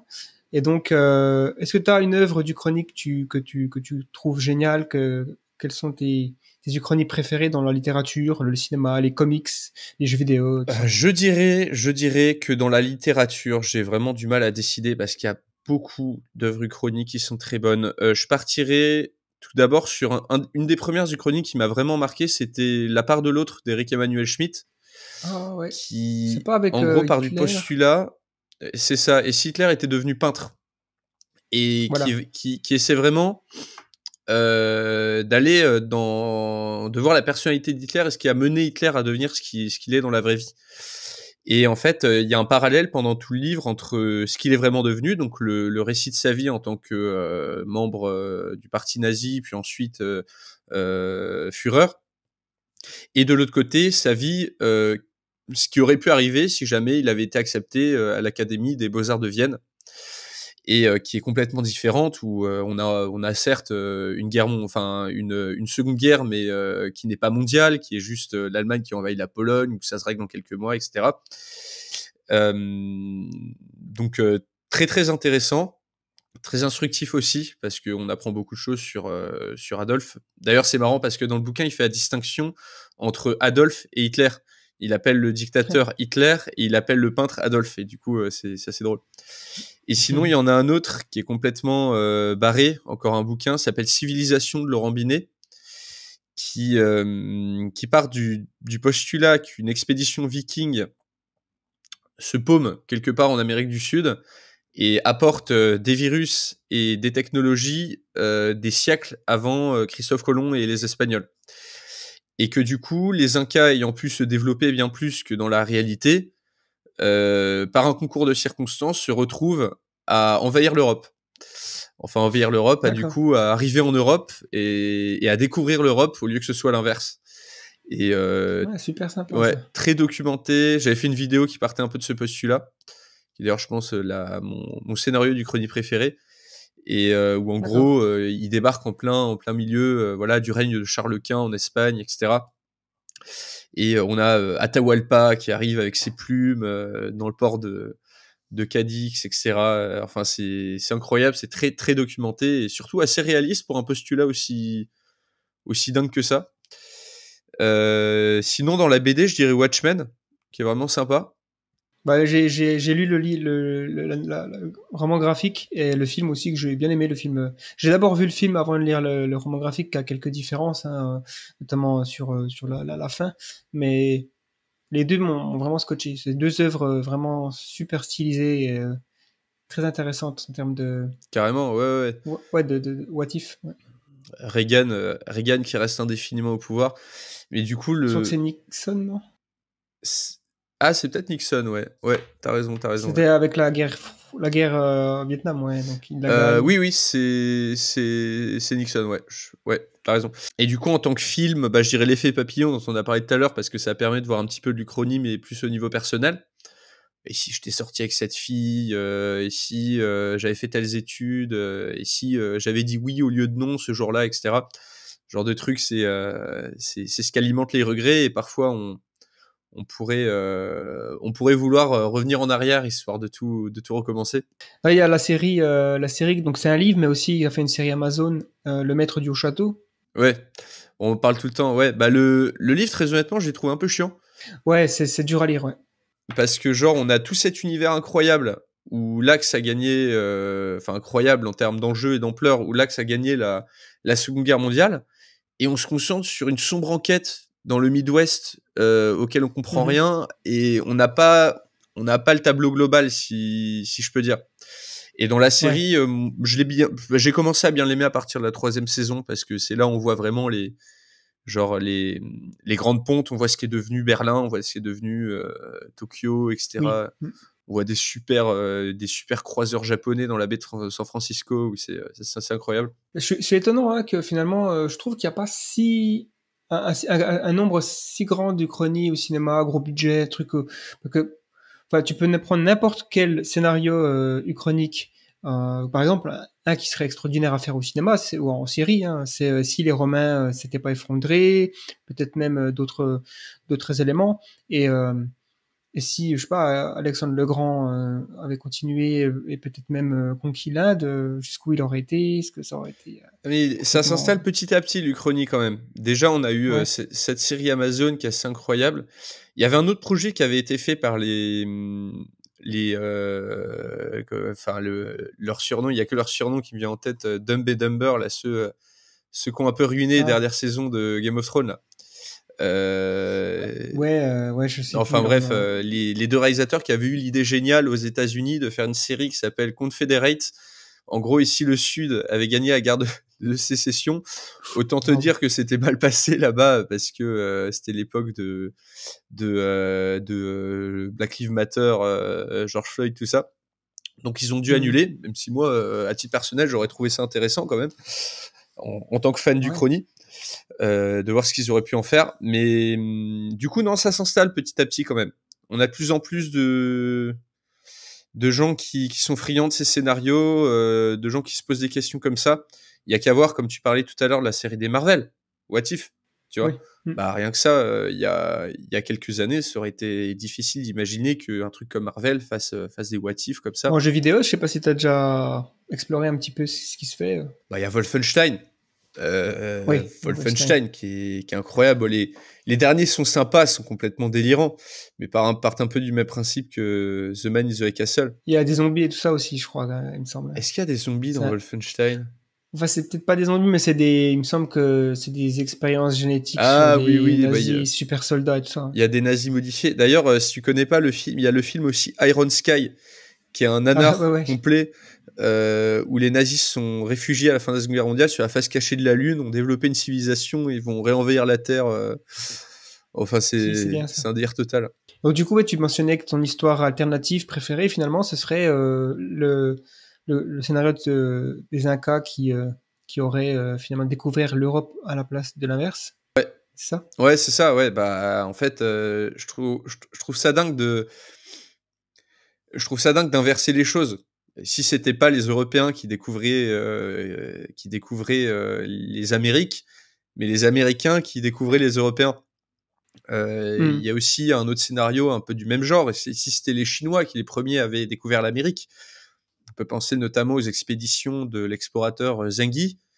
Je crois qu'on dit Cheng Yi, mais qui du coup avec sa grande flotte a parcouru les mers et allé très très loin pour le compte de son souverain, où même si quand on regarde les réels objectifs, on se dit que c'est très peu probable qu'ils aient découvert l'Amérique par hasard, parce que le Pacifique c'est quand même très grand, mais que du coup on pourrait imaginer un scénario où ça se passe comme ça, quoi. Et du coup, qu'est-ce que ça aurait changé? Ça aurait été fascinant, quoi. Non, mais c'est clair que ça fait partie des énigmes un peu de l'histoire. Il y en a certaines comme ça que tu te dis, waouh, c'est très étrange. Finalement, que par exemple, voilà, en ce moment, je vis en Australie, et l'Australie, donc, a été découverte par Crook, et donc les Anglais, les Britanniques, et ils ont fait ça aussi avec la Nouvelle-Zélande. La Nouvelle-Zélande, c'est les Français en premier, mais ils se sont dit non, c'est pas intéressant. C'est dommage, parce que ça aurait pu être sympa que ce soit une île française, mais bon. Notre équipe de rugby aurait fait du haka, du coup. Ouais, c'est ça. En tout cas, moi, la question qui m'a toujours un petit peu taraudé, c'est pourquoi la Chine, qui est près de l'Australie, quand même pas très loin, et qui avait, comme tu disais, avec ce général, cet amiral, pardon, une expédition, probablement la flotte la plus élaborée de l'époque, toute nation confondue, ben ils ont pas mis le pied sur l'Australie, ils ont pas. De toute façon, d'une manière générale, la Chine n'a jamais été expansionniste comme ça. Hein. Bah, je pense que la principale raison, c'est que ces expéditions de Cheng Yi, au-delà de la découverte, étaient plus pour le prestige. Et ça sert à rien d'arriver et de montrer son prestige, parce qu'il me semble qu'en Australie, avant l'arrivée des Européens, il y a jamais eu de grands empires ou de grands royaumes, si j'ai pas de bêtises. Ouais. C'était des tribus donc de nomades, voilà. Donc les aborigènes. Hein. Ils se sont sûrement dit, les Chinois, à quoi ça sert de montrer notre puissance et notre face à des gens qui en sont à des années-lumière. Et du coup, ils ont préféré aller plutôt dans les grands royaumes commerçants du détroit de Malacca en Inde, où il y avait déjà des empires, des royaumes, et même ils ont poussé un petit peu plus loin vers la Corne de l'Afrique et l'Arabie. Il y avait des royaumes avec qui établir des relations et avec qui échanger des marchandises, etc. Ils étaient plus dans cette optique-là, quoi. Ouais, mais c'est clair que de toute façon, c'était pas la même mentalité. Et puis bon, pour les Européens, c'est étrange parce que c'était différent. Il y avait l'impérialisme comme ça en Europe. Bon, il y a eu les ressources, hein, le sucre qui est devenu une sorte d'opium monstrueux en Europe. Et donc la valeur du sucre, qui était finalement la chose la plus, je pense que c'était la chose la plus précieuse de l'époque, hein, quand ils ont commencé à importer ça. Le thé, tout ça aussi en Angleterre. Enfin bref. Alors, donc il y avait des raisons de rester là-bas. Et puis ben après l'esclavage est né de ça, quoi. Mais il y a aussi l'histoire des religions qui est intéressante à voir, parce que on voit à quel point le christianisme, l'islam, le bouddhisme, l'hindouisme, par exemple, les 4 grandes religions, il y en a d'autres hein, qui ont influencé la planète, mais c'est un peu aussi un concours de circonstances que le christianisme se soit aussi développé avec Constantin qui Ah bah en oui. fait voilà, la religion officielle à Rome. Euh, Contre toute attente, quoi. Hein, parce que il y a quelques siècles avant, il se faisait torturer, jeter au lion, et d'un seul coup, c'est la religion. Et donc, qu'est-ce qui se serait passé si ça serait pas arrivé, quoi. Là, j'ai lu l'infographie de la Rome antique. Et à l'époque de Constantin, c'est un très bon livre qui met un petit peu en image et en graphique toute l'histoire de l'Empire et de la République romaine. Et du coup, qui dit qu'à l'époque de Constantin, il y avait on estime à peut-être entre 20 et 30% de la population qui était chrétienne déjà. Et comment dire, ça se répandait à grande vitesse, mais c'est pas encore la majorité. Mhm. Sachant qu'après, donc c'est vrai qu'on peut se dire que c'était bizarre comme décision, sachant que l'empereur d'après, je crois, l'a annulé, et ensuite ça a été Oui, remis. oui, oui, c'était ça, un gros bordel, quoi. Hein. Et on voit à quel point le monde a changé après, hein, l'Europe médiévale et tout ça. Et donc, c'est difficile de savoir si cette petite, parce que c'était une petite secte juive à la base qui avait vraiment aucun potentiel de conquérir le monde, hein, quand on regarde bien. Bon, il y avait quand même quelques facteurs qui fait que c'était une religion propice parce que à se propager, puisqu'ils avaient en leur cœur la conversion, quoi. C'est quelque chose qui est Oui. beaucoup qui est promu, alors que le judaïsme pas tellement et d'autres religions pas nécessairement, quoi.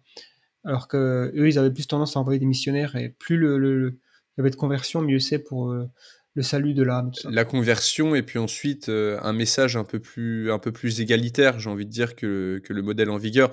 Message égalitaire, bon, qui s'est pas forcément concrétisé par la suite, mais qui de base était assez nouveau pour l'époque, et ce qui est la raison pour laquelle les chrétiens étaient majoritairement au début de la plèbe, des gens qui venaient Mhm. des bas-fonds, etc., qui se faisaient exciter par des missionnaires, qui se faisaient convertir en masse, etc. Ouais. C'est une révolution qui est venue du Mhm. bas, quoi.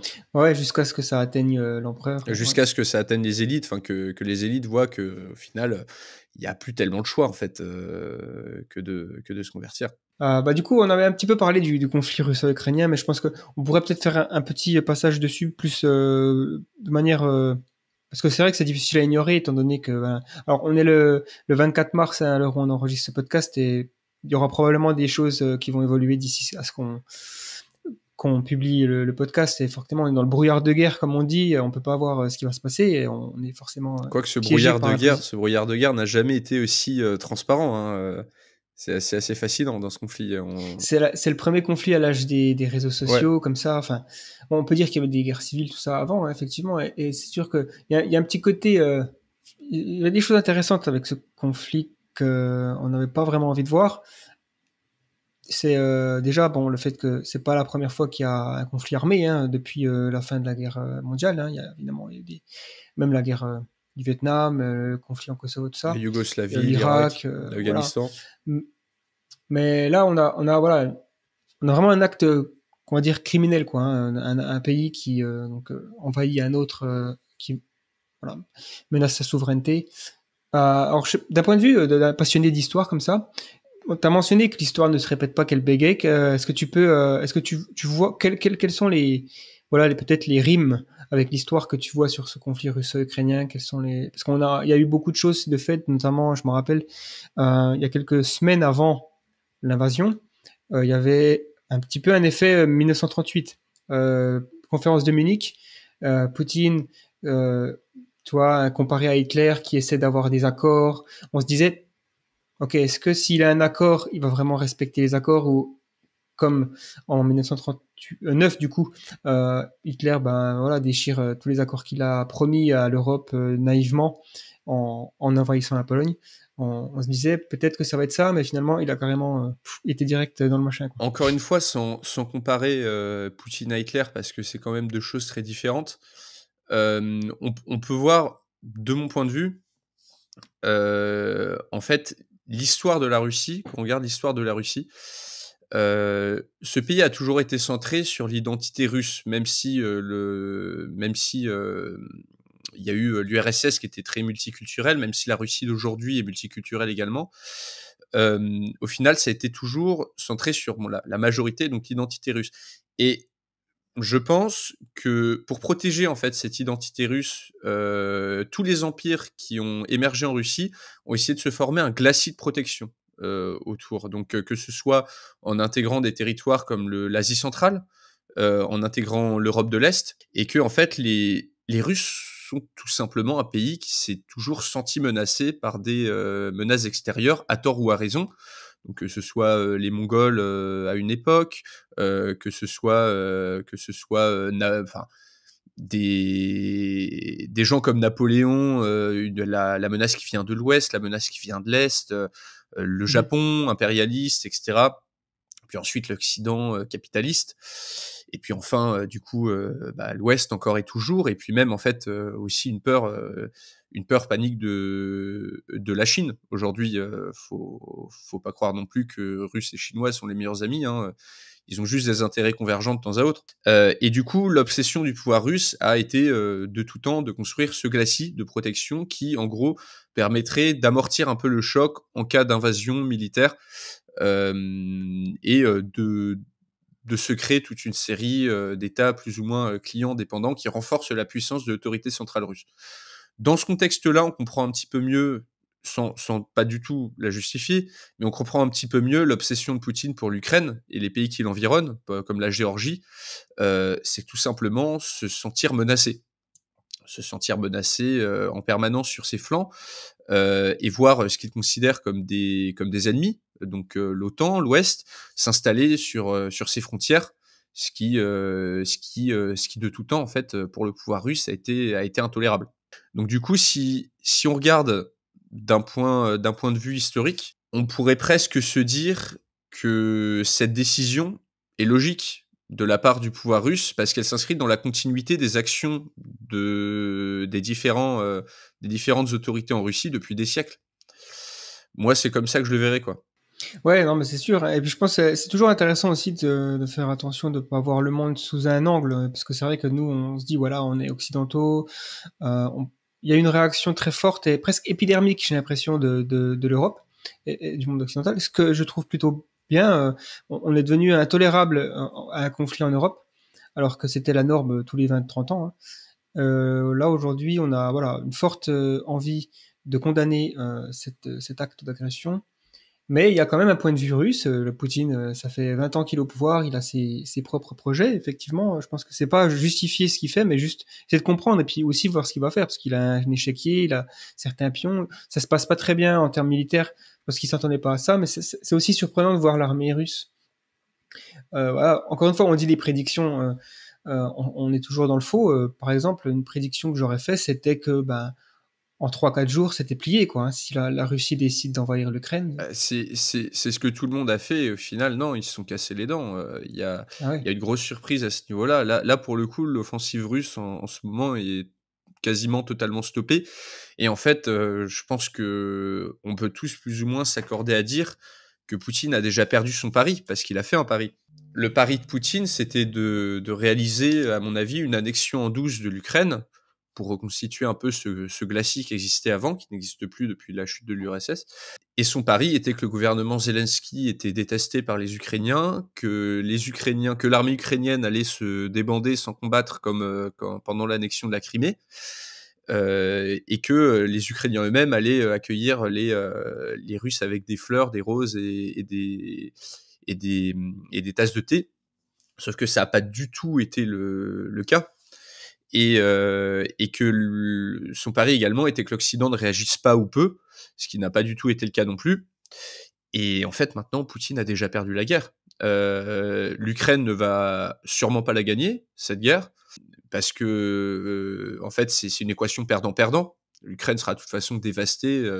Il y en aura pour des décennies à tout reconstruire. Enfin voilà, à relever le pays. Mais la Russie n'a pas gagné non plus. La Russie Ah est oui. déjà devenue à moitié un État paria, a démontré en direct live, avec, comme on disait, avec le brouillard de guerre, l'incapacité de son armée à mener une opération de cette ampleur. Et on se demande vraiment s'ils vont arriver à prendre Kiev un jour, sachant que là, ça fait peut-être ça fait peut-être 2 semaines que l'armée russe ça fait peut-être 2 semaines que l'armée russe ne bouge pas, en fait. Ouais, ouais. Il y a des défaillances à tous les niveaux. Donc du coup, c'est... Et puis, au niveau économique, ça va être une catastrophe, que ce soit pour l'Ukraine et la Ouais, je Russie. pense que et aussi les personnes qui sont en Russie aujourd'hui, qui sont techniquement voilà compétents. Il y a des chances qu'il y ait une fuite de cerveau qui se passe. Hein, donc la Russie va encore plus être pénalisée à ce niveau-là parce ils vont peut-être plus pouvoir rivaliser technologiquement. Et il y a aussi le fait que, en fait, le simple fait d'avoir envahi l'Ukraine a créé les conditions qu'il voulait prévenir, en fait, Poutine. Parce que là, l'Ukraine est encore plus proche de l'Occident qu'avant. Les Ukrainiens, en majorité, hein, ils haïssent encore plus la Russie. En tout cas, Poutine, parce que je pense que c'est différent. Faut pas penser que les Russes et Poutine, c'est la même chose. Les Allemands Et se donc, sont réarmés. eh ouais, l'OTAN devient encore plus solidaire. Les pays de l'OTAN sont encore plus solidaires les uns que les autres, alors qu'il y a quelques années, il me semble même que Macron, il me semble, qu'avait dit que l'OTAN L'OTAN était était en état de mort cérébrale. voilà, ouais. Et puis Trump était en, il me semble qu'il avait prévu de sortir de l'OTAN, tout dans le genre.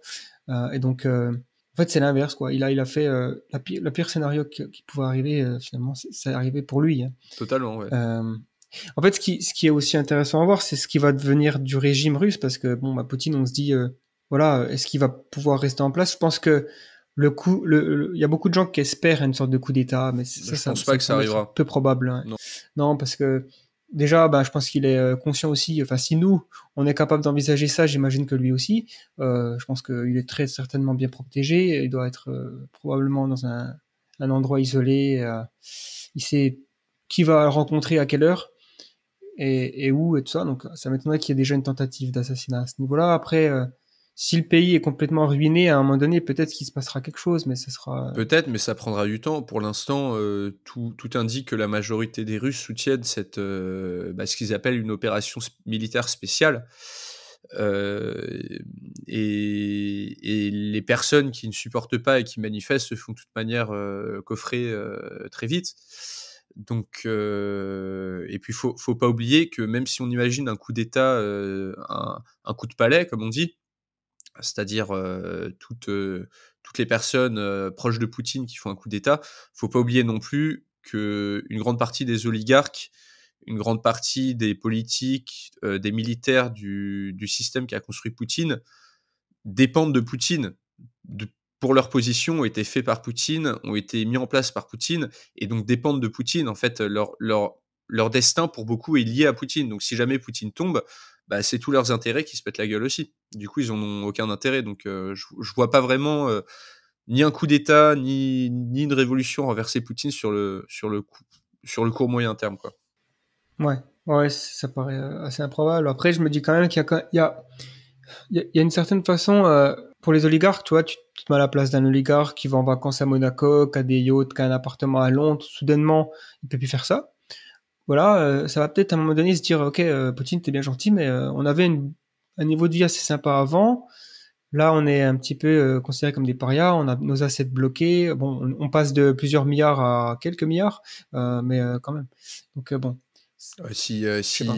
S'ils ont plus de yachts sur la Côte d'Azur, ils en feront construire un sur la mer Noire. Hein. Moi, franchement, ces sanctions contre les oligarques, encore une fois, je dis, vu que ces oligarques dépendent de Poutine pour leur existence même et pour tous leurs revenus, parce que c'est Poutine qui, en échange de leur soutien, ferme les yeux sur leurs petites activités. Et si jamais ils disent d'un coup, ah bah non, Poutine pas bien, etc., ils perdent tous ces juteux contrats, tous ces juteux profits et ces juteux petits arrangements. Et ça, ils n'y ont pas intérêt. Du coup, saisir des yachts, c'est bien, mais pour moi, c'est plus des mesures symboliques au final. Et je pense pas que des oligarques ont été faits et qui sont maintenus en vie en bonne santé économique par Poutine vont faire quoi que ce soit. Après, les sanctions économiques sont utiles aussi, parce que les Russes vont se rendre compte également, vont payer un prix pour ça. Et malheureusement, c'est comment dire, c'est les Russes les plus pauvres qui vont payer le prix le plus lourd, mais ils vont bien finir par se rendre compte que cette guerre en Ukraine a un coût, et peut-être un moment que c'était pas la bonne décision. Après, on verra Ouais, bien. De toute façon, on verra bien. Oui, de toute façon, je pense pas que Poutine, c'est le genre de personne à dire j'avais tort. Donc, il va trouver un moyen de tourner la situation et dire, ben voilà, on a fait tout ça pour quelque chose. Regardez la victoire que j'ai obtenue. Il y aura un deal qui va être fait, peut-être, Bah, j'espère en tout cas c'est que. plus ça qui va être déterminant sur l'opinion publique russe, à mon avis, c'est le nombre de morts. C'est-à-dire que même si le pouvoir russe essaie de cacher son nombre de morts, ça devient difficile quand on a des pertes comme celles qu'on a en Ukraine, qui apparemment, sur les estimations les plus conservatives, concerneraient quand même 7 à 8 000 personnes mortes, peut-être 3 fois plus de blessés, ce qui est gigantesque pour une opération de 3 semaines. Donc tout dépendra de si l'Ukraine tombe ou résiste plus longtemps, s'il y a une guérilla, même si après le pays est tombé. Si jamais, comme pendant la guerre du Vietnam, ce qui a fait arrêter au final la guerre du Vietnam, c'est l'opinion publique, comme pour la guerre d'Algérie, c'était pareil.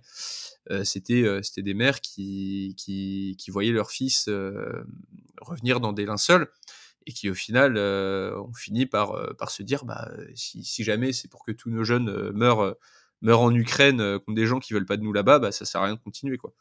De toute façon, c'est évident que déjà, le nombre de morts, ils arrivent un petit peu à le camoufler, mais à un moment donné, ça va forcément leaker. Et bon, ils ont un contrôle assez serré de la propagande, donc c'est sûr que à ce niveau-là, quand on voit à quel point les gens ont plus accès au même Internet que nous, c'est vraiment difficile aujourd'hui de se mettre à la place d'une personne russe, quoi, de tous les jours. Qu'est-ce qu'elle voit à la télé, comment elle envisage la suite. Bon, il y aura forcément un moment donné où ça va faire mal économiquement. Puis aussi, toute une question de dépendance énergétique qui est intéressant à constater aussi, c'est que voilà, l'Europe à un moment donné va se dire est-ce qu'on a vraiment envie d'une manière générale, c'est pas une bonne idée de dépendre de ce qu'on appelle des pétrostates, donc des États qui fournissent la majeure partie de l'énergie à un continent, à un État, et donc on ferme un peu les yeux sur leur activité, mais quand ils vont vraiment trop loin, à un moment donné, c'est sûr que donc, je dirais, il y a quand même, peut-être, toi, essayer de voir des angles positifs sur un conflit, c'est jamais des gens qui souffrent tout ça, mais il y a quand même possibilité de voir que peut-être ça va accélérer une certaine révolution des énergies renouvelables, j'espère, qu'on pourra avoir voilà, des tentatives de sortir. Bon, déjà, la France est un peu moins impactée puisqu'on est, un peu plus opté nucléaire. On a le nucléaire, ouais, les Allemands y ont renoncé il y a 20 ans, je crois, ou 10 ans. 10, ouais. Après Fukushima, je crois. Ah oui, c'est ça, ouais. Mais il doit se mordre les doigts un Je petit peu pense qu'il là. doit s'en mordre les doigts là, ouais, carrément. On a un petit peu parlé de différents scénarios sur ce conflit, mais d'une manière générale, donc tu avais fait aussi une vidéo qui parle des différents chemins qui pourraient mener à une troisième guerre mondiale. Hein, Ils sont multiples et malheureusement trop nombreux. Vu qu'on est dans l'optimisme sur ce podcast, on va continuer. Donc, ton avis, enfin, d'un point de vue un peu spéculatif comme ça, scénario troisième guerre mondiale, ça pourrait venir de où l'Inde, Pakistan, Chine, Israël, Iran, Mexique, Colombie. Mexique, Colombie. Même si, comment dire, on peut identifier des points de tension. Et moi, dans mes vidéos, je peux faire des scénarios de guerre mondiale, etc., comme ça, mais de manière purement spéculative. Ce sera assez dur de savoir exactement d'où ça vient, si ça vient un jour. Ça peut venir très sûrement, je pense, de mer de Chine méridionale, qui est le point de confrontation principal entre les États-Unis et la Chine. Peut-être voilà d'une expédition qui tourne mal, d'une expédition chinoise qui tourne mal dans les îles Paracel, d'un chasseur américain abattu. De toute manière, en fait, on peut identifier des points d'escalade et de savoir si cette escalade peut mener à une guerre mondiale, ça c'est entièrement hypothétique. Mais des points de tension, il y en a plein partout. Peut-être un échange nucléaire limité entre l'Inde et le Pakistan. Faut savoir qu'ils se bombardent, ça fait 50 ans qu'ils se bombardent de part et d'autre de la frontière, dans le Cachemire. Mais en soi, je considère toujours, en vrai, même si j'aime bien faire des scénarios dessus et rigoler, hein, je mets entre guillemets rigoler pour les auditeurs, à faire des scénarios où tout le monde meurt comme ça dans d'atroces souffrances. Au final, je considère que la probabilité d'une troisième guerre mondiale qui serait nucléaire, du coup, est très faible. Euh, et qu'au final, j'espère que même en cas d'escalade, il y aura forcément quelqu'un qui dira au bout d'un moment, non mais stop, faut pas déconner, on n'a pas envie non plus de vivre dans une planète irradiée à 90 degrés, ou même si l'humanité survit, sera dans des conditions horribles, quoi.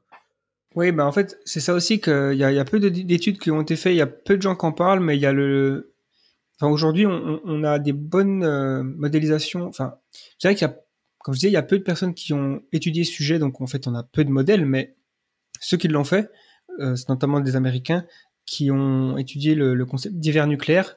Donc en fait, par exemple, un échange, ils ont fait des simulations sur un échange entre Inde et Pakistan, donc en gros des immenses métropoles détruites. Ça générerait, ne serait-ce qu'avec une cinquantaine d'ogives nucléaires qui explosent, même peut-être moins. Donc il y aurait des millions de morts, ça c'est évident. Mais en fait, ça impacterait toute la planète. Et parce que ça créerait des nuages de fumée très denses qui bloqueraient la lumière du soleil sur des énormes régions du monde. Et bon, on sait très bien que le climat il est global, donc si ça affecte une région, ça peut très vite affecter la planète entière, déstabiliser le climat et donc complètement perturber les récoltes alimentaires. Il y aurait des famines un peu partout. En fait, voilà, on a un stock d'armes nucléaires qui est énorme.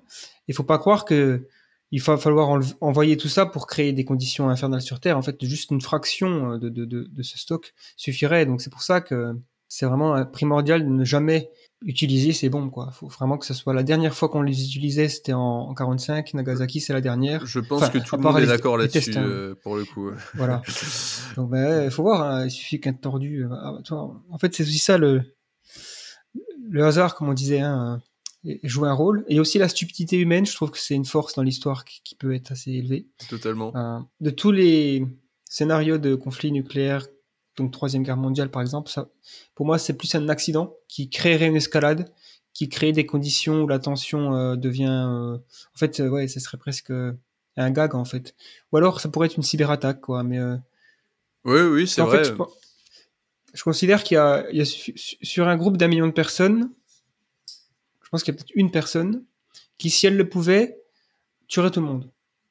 Ou peut-être moins, peut-être sur un groupe de 10 millions de personnes, tu auras au moins une personne qui, si elle le pouvait, mettrait fin à l'humanité, si elle appuierait sur un bouton rouge, par exemple. Parce qu'elle est suicidaire et parce que peut-être qu'elle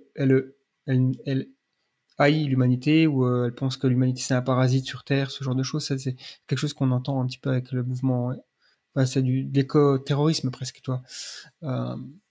Et donc, Après, ouais, comme je disais tout à l'heure, le déclenchement de la bombe nucléaire, c'est pas un gros bouton rouge sur une table, c'est quand même une procédure qui suit énormément de validation. Donc, même si, imaginons, un psychopathe arrive au pouvoir, même s'il donnait l'ordre de balancer une bombe, j'espère en tout cas que tout un tas de gens seraient pas d'accord. Bon, pour l'instant, c'est vrai qu'on a eu beaucoup de chance, surtout à certains moments quand la tension était de plus en plus grande. Mais bon, bah, du coup, on va espérer que ça dure, hein. De toute façon, moi, je vois pas vraiment les grandes puissances nucléaires dire adieu à leur stock d'un coup comme ça. Et surtout, en plus, avec l'exemple de l'Ukraine. après, je sais plus exactement le détail, mais il me semble que c'était, en fait, ils avaient pas vraiment des armes, mais plus un stock d'uranium ou quelque chose qui fait que ils avaient pas forcément nécessairement les ingénieurs, par exemple, pour armer et envoyer ça, quoi. Donc, c'était pas nécessairement des armes opérationnelles. Ouais. Ils auraient pu tout de même garder quelques bombes et les entretenir à grands frais en cas de Mhm. dissuasion, mais ça leur aurait coûté cher et c'est vrai qu'ils avaient des compétences techniques limitées. Donc c'est principalement pour des raisons financières et sécuritaires aussi, parce que la fin des années 90, on a aussi eu très peur, vu que les entrepôts, les silos n'étaient plus gardés, les soldats n'étaient plus payés, il n'y avait plus rien qui fonctionnait. Et au final, il y a de l'uranium qui s'est retrouvé sur le marché noir. Et ce qui a été d'ailleurs un des grands chantiers des services de renseignement occidentaux, c'était durant les années 90, c'était justement de traquer cet uranium qui avait disparu. Uranium enrichi, hein, qui au final n'était pas en si grande quantité qu'on le pensait, mais qui existait quand même. Il me semble qu'il y a un film qui va sortir là-dessus. C'est un Américain notamment qui était, ouais, je crois qu'il travaille pour la CIA, un truc comme ça, qui était chargé d'aller dans les pays ex-soviétiques pour traquer le machin, tout ça, et négocier. Ça s'est joué à quelques minutes près, quoi. Enfin, c'était un truc un petit peu attention. Moi, j'imagine qu'Hollywood va mettre un petit côté encore plus. Bah, Hollywood, il va nous mettre un héros beau gosse, des scènes Ouais. d'action, alors qu'en vrai, j'imagine que ça s'est passé avec des discussions entre mecs à costard-cravate et c'est tout, quoi. Voilà, bah, du coup, juste une dernière question, peut-être plus partir sur la légèreté et tout ça, parce qu'on a un petit peu plombé l'ambiance là. Mais, donc tu fais un petit peu de Twitch, donc ça veut dire que tu joues en jeu vidéo tout ça, j'imagine, Ouais, principalement ou... je fais ça, je discute, je commente mes anciennes vidéos en expliquant notamment pourquoi j'ai dit ça à ce moment-là, les raisonnements qu'il y a derrière. J'essaie un peu de développer. Je fais un peu de gaming et aussi je me suis amusé, je me suis intéressé beaucoup à la guerre en Ukraine et j'essaie de faire un petit peu des analyses du conflit en live sur Twitch, tout simplement en faisant le point sur que ce soit la situation économique, diplomatique, etc. Ça, j'en ai fait au début. Là, en ce moment, vu que on a l'impression que le conflit est vraiment à l'arrêt, j'en fais plus trop. Mais Mhm. dès qu'il y aura du nouveau, je compte recommencer. J'essaie de me tenir au courant. Ouais. Sous l'œil, bien sûr, d'un passionné d'histoire, pas d'un expert en géopolitique. Il faut toujours le préciser. Et puis bon, bah voilà. Bah je rappelle aussi que mes vidéos sont disponibles en podcast, donc sur toutes les Oui. plateformes, hein, j'imagine, les mêmes que The Flare. De toute façon, on mettra les liens dans la description, tout ça. Du coup, en termes de gaming, je sais qu'il y a des jeux comme ça où vraiment le focus c'est l'histoire. Notamment, je pense à des Grand Strategy Games, donc les Paradox Interactive, tout ça, Heart of Iron 4, Imperator Rome, Universalis. T'as joué à ces jeux? Ouais, alors surtout à Europa et à Crusader Kings 3, Ah ouais. que je Mm. suis en train de poncer, si je puis dire. Ouais, c'est absolument fascinant. C'est absolument fascinant. Pouvoir faire le grand empire breton en colonisant l'Amérique du Sud à partir de la Bretagne, ou même dans Crusader King 3, faire des lignées complètement improbables en mariant les gens entre cousins et en changeant l'histoire comme ça. Ouais, c'est absolument fascinant, je trouve. Tu joues un peu, toi? Ouais. Bah, c'est vrai que j'ai joué donc à Heart of Iron 4, donc le jeu de Deuxième Guerre mondiale où j'ai adoré. Enfin, j'ai fait juste une partie, mais c'est une partie qui m'a duré 20 heures, un truc comme ça. C'était Ouais, ça dure trop en longtemps, par gros, contre. ouais, j'ai pris bah, l'Allemagne. Hein, je voulais voir. En plus, c'est le pays le plus facile quand tu commences. Et bah, effectivement, tu réécris l'histoire en faisant gagner l'Allemagne à l'époque-là. Et bon, en fait, à un moment donné, c'est vrai que ça devenait un peu ridicule parce qu'à la fin de la partie, il y a aucun coin de la carte qui était pas à moi, quoi. Ah, J'avais tendance à carrément! être expansionniste. Même l'Italie, même le Japon, même les Alliés, ils étaient... Ah ouais, je les ai incorporés. Ouais. À un moment donné, je me dis, ouais, on les encule. Ok, d'accord. Non, mais c'était pour triper. Pareil avec, ouais, j'ai tendance à faire ça quand je joue à des jeux de gestion comme ça, où peut-être à une nation sur une carte. Si la carte elle est pas totalement rouge, c'est pas à moi quoi. Donc c'est. Mais hier aussi, j'aime bien aussi quand même gérer avec les alliés. Et puis j'ai aussi joué récemment en Imperator Rome quand j'avais donc cette passion pour l'Empire romain que j'ai toujours. Hein, mais à un moment donné, je suis vraiment étudié l'histoire et j'ai joué à ce jeu pour essayer ouais, de rétablir l'Empire romain, enfin, en tout cas la République, et après, tu peux choisir si tu veux être l'Empire ou pas. Ouais, j'ai vu. Et puis il y a 36 000 tribus aussi, il me semble, sur la carte. Puis il y a vraiment une gestion aussi politique. Toi, tu peux vraiment.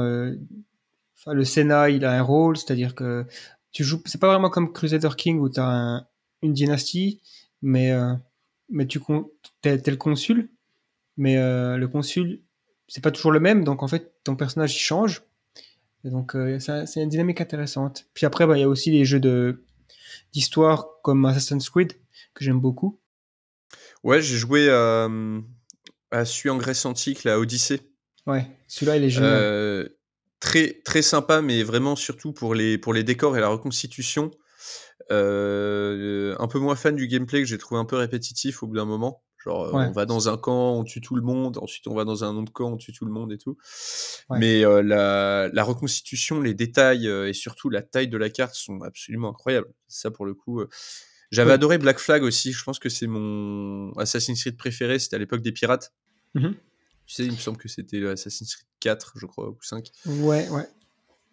Oui, c'est vrai qu'ils en ont fait pas mal, mais c'est une des séries intéressantes puisque c'est vraiment, ça nous permet de vraiment avoir une idée. Parce que je pense que historiquement, ils font des recherches et ils essaient de modéliser ça au maximum. Et c'est vrai que je pense, l'expérience la plus proche qu'on peut avoir avec le passé, quoi. À défaut de voyager dans le temps, on peut jouer à des jeux vidéo qui. Et puis, je pense qu'avec la réalité virtuelle, très bientôt, ce sera encore plus immersif. Ah ouais, bah alors là, ouais, carrément, hein. Pour Assassin's être. Creed en réalité virtuelle, ça risque d'être quelque chose, hein. Ah ouais. Il y a aussi même Age of Empire, un peu plus à l'ancienne, hein. Moi, j'ai beaucoup joué à Age of Empire 2, Age of Empire 1, etc. quand j'étais plus petit. C'est rien que ça, c'était génial. Ouais, ouais, carrément. Ah, les jeux d'histoire, j'aime bien. Bon, après, c'est vrai que c'est le genre de truc. Surtout ces jeux-là, là, les jeux de stratégie, tu peux passer des heures et des heures, quoi. Ouais, par contre, c'est chronophage, hein. Heart of Iron, j'avais essayé, j'avais tenté de faire résister longtemps la France, en fait, en 1940. Et quand tout était perdu, j'ai décidé de rapatrier toutes mes armées en Algérie pour continuer le combat, même si bon, j'avais très peu d'usines là-bas, mais j'avais fait en sorte de tout développer là-dedans. Et l'Allemagne m'a pris Paris, et j'ai pas eu d'autre choix que de me rendre. Et du D'accord. coup, je suis devenu la France de Vichy, et j'étais dégoûté. Moi, je voulais continuer le combat depuis les colonies. D'ailleurs, il y avait Ouais. un scénario comme ça qui s'appelle 1940, la France continue, qui est un wargame très très sérieux, qui a été fait par des militaires, des stratégistes, etc. Ça s'appelle comme ça, 1940, la France continue. Et en gros, qui, de manière très détaillée, va faire ce scénario d'Uchronie où la France a continué la guerre en 1940, à partir de l'Algérie. Ce que je n'ai pas réussi à faire dans Heart of Iron, du coup. Ouais.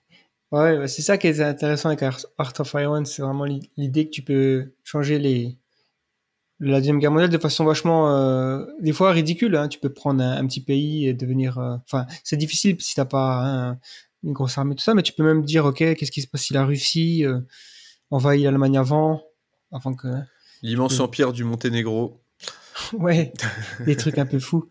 Mm. Je suis sûr qu'il y en a qui arrivent à conquérir le monde avec des petits pays comme ça. C'est sûr et certain. En tout cas, ben ouais, ben écoute, si tu fais des Twitch, tout ça, j'invite les auditeurs à aller regarder, hein, c'est fascinant. Tu joues à quel jeu en ce moment, particulièrement? En ce moment, plus Crusader Kings 3. Qu'ils aident, ouais. Et sinon, bon, un petit peu de tout. En vrai, j'ai un peu de mal à choisir mes jeux pour le stream, Mm. parce que mon PC est une immense patate pour le moment. Mais du coup, surtout du Crusader Kings 3. Ouais. Ok, cool. Donc voilà, si vous voulez voir la contre-Reconquista, la vengeance contre Charles Martel, n'hésitez pas à me suivre. Ok. Et donc, ouais, ben, pareil, la chaîne YouTube, hein, d'Alteris, qui est, donc, je mettrai les liens dans la description. Et voilà. Bah, merci encore, en tout cas. Et je sais pas s'il y a un message de la fin, un mot de la fin que tu veux donner. Pas spécialement, juste un grand merci de m'avoir invité. C'était une conversation fort agréable. Et puis, bah, écoutez, merci à vous, chers auditeurs, de nous avoir écoutés jusqu'au bout. Et merci beaucoup à toi pour l'invitation. Merci encore d'avoir suivi ce podcast jusqu'au bout. J'espère que cela vous a plu et que la conversation était intéressante sur l'histoire, les uchronies, ce genre de choses. Moi, je suis personnellement un grand fan. Je vous invite à aller sur le site The Flares pour trouver d'autres vidéos, des documentaires premium aussi. Sur la chaîne YouTube, évidemment, on a plein de contenu, comme vous l'avez pu le voir si vous êtes abonné. Mais si vous n'êtes pas abonné, ben, vous manquez énormément de choses, hein. Je peux vous le dire, moi.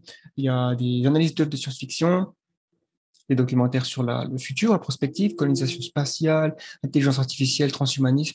On a une autre série de podcasts en collaboration avec l'Association française transhumaniste que je vous invite également à aller écouter.